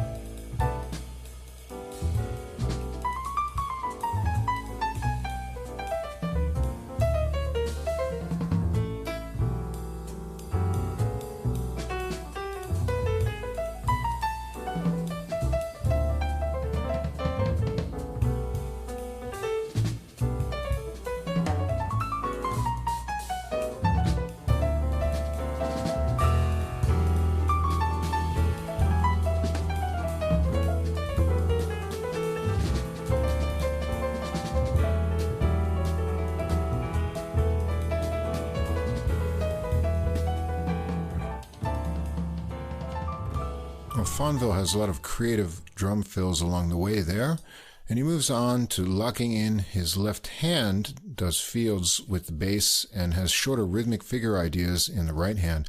Rather than returning to the melody idea, the ending builds up on a repeated rhythmic phrase to a big hold with rising piano chords. Track 2 is New Season Blues, a fast, free-flowing 12-bar blues with interesting chords. Fields takes it around the structure twice and then launches into improvisations. Nakamura has pulsing bass and Fonville keeps the cymbals light and dancing. Bass and drums drop out, allowing Fields to go on a blues exploration for multiple choruses of all kinds of ideas. When they return, Nakamura is working a furious bass walk and things are swinging hard. Fields gets more harmonically explorative with chords continuing on, and Nakamura gets a bass solo in which he keeps the walking going with some interesting rhythmic figures and slides added in. Let's check out some of this neat bass solo.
They close it out with a couple times around the blues melody and final phrase vamps to a fade out. Track 3, moving on. A solo piano opening with skittering lines building into chords and ripples. After a hold, Fields comes in with a more steady rhythmic melody for 16 measures. Bass and drums join in, and it continues on developing the idea. Let's check out a little bit of that once it gets going.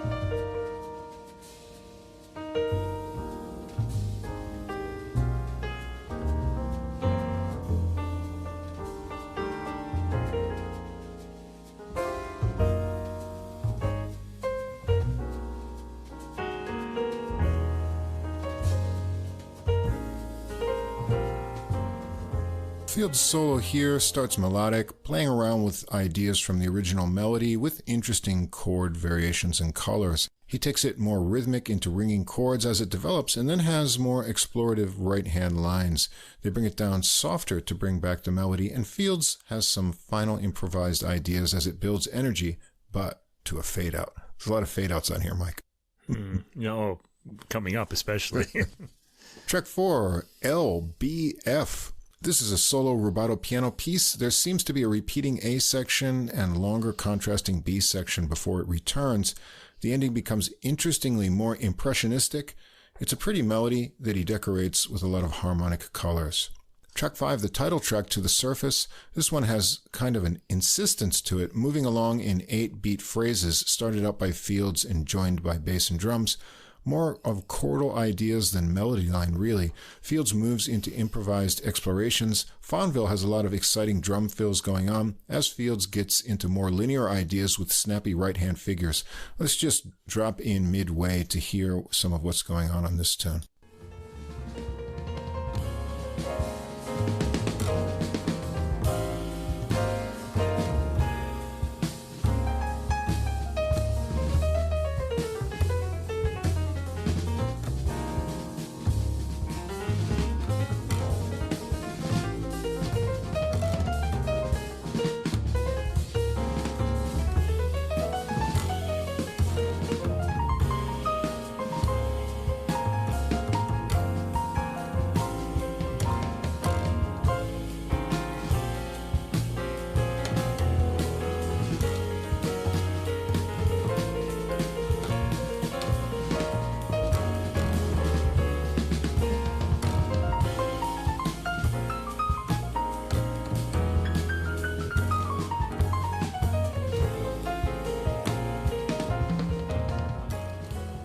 Nakamoto's dropping these huge bass bombs underneath there. It pretty much continues on in that fashion with more explorations, coming down a bit in intensity after 5 minutes before building back up, but to a fade-out.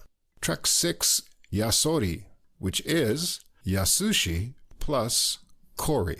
So he took the first half of both their first names and put them together. This is a number with a funky groove. A funky bass line is worked by Nakamoto and Fields' left hand together. It's short at only 2 minutes and 41 seconds and works to a fade out as well. Let's just jump in midway where there's a little break and some animated lines from Fields at about a minute.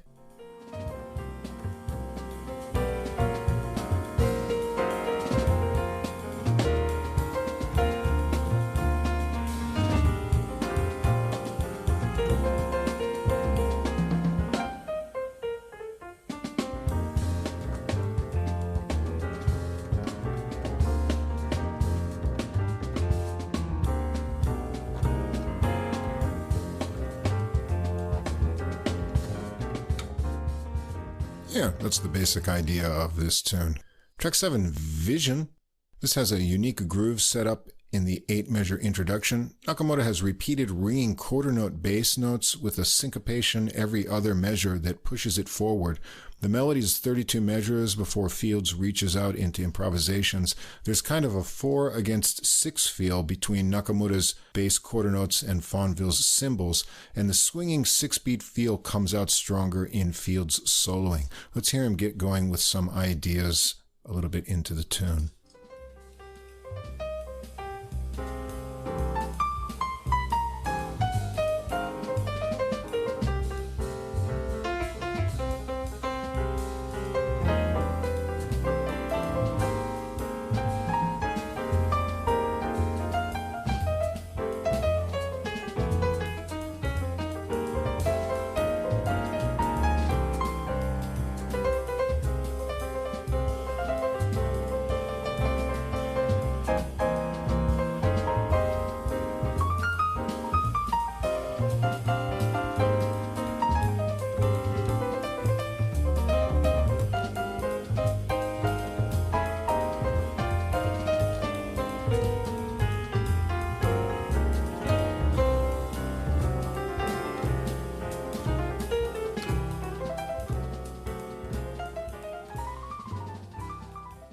They bring it back to the original melody feel with the repeated bass notes and simple cymbals, and it gets more of a bounce to the rhythm with some final animated improvisations from Fields before it softens over ringing bass. Track 8, the only standard and non-field composition on the album, I Fall in Love Too Easily, Jules Stein semicon standard. Fields gives it an interesting, dreamy introduction, so let's check that out.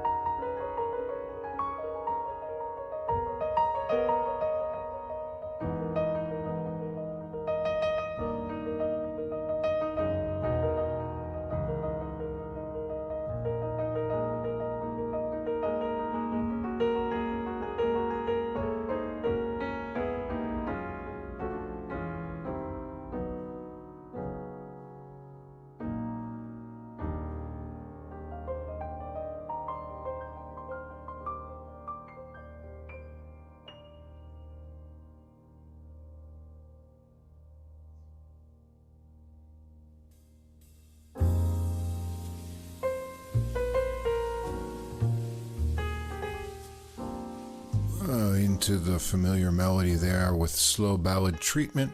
Here we get to hear Fields work on something familiar. His phrasing and articulation is gentle and light, and Nakamura gets a ringing melodic bass solo on this tune, and he has such a great tone. We should just check out a little bit of that.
Yeah, nice and melodic playing there.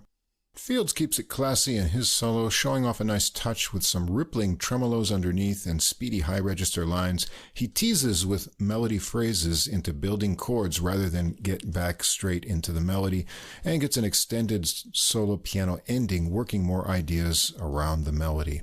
Track 9 is called Sketches. It's a short tune at 1 minute and 40 seconds with a funky groove vamp. It fades in for some rhythmic fun from Fields with the chords, and then it fades out. And the last tune on the album is The Lookout, a minor swinging tune with 16 measure sections in an A-B-A-B form before Fields is off into improvised lines. Let's hear it get going.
Well, Fields' improvisations are playful and fleet on this one, getting some nice harmonic exploration as well, and it takes off on a real swinging groove once it gets going. So let's hear some of that energy.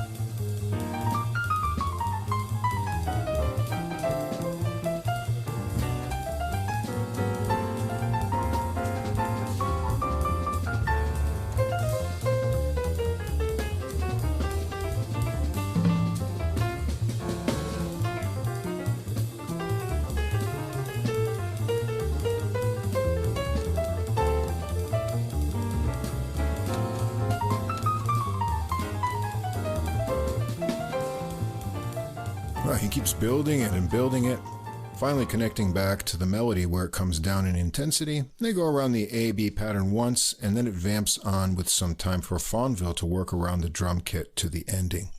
Fields certainly has all of the ingredients, great technique, hard swinging feel, and endless ideas. His compositions lean toward the free side, and sometimes you're not sure where the melody ends and the improvising begins. But that's cool because it's always bursting with energy. There are a variety of grooves that often change up and are packed with great fills from Fonville, who has super clear cymbal sounds throughout the recording. Nakamoto's bass is strong and steady with great tone.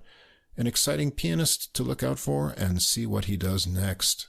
Yeah, I certainly thought so. He has an excellent harmonic sense as well, like a sense of shaping a solo from beginning to end. It has kind of an architecture to it that I was really kind of had me really listening in. Right. I'm thinking of the harmonic sense in his intro to and solo in Parachute. He builds the solo excitingly in track 3, moving on via his use of harmony and dynamics. And hearing him in the solo track LBF had me thinking that his harmony is like sort of being in a Japanese garden where you have a completely new perspective with each new section of the garden, like you turn right.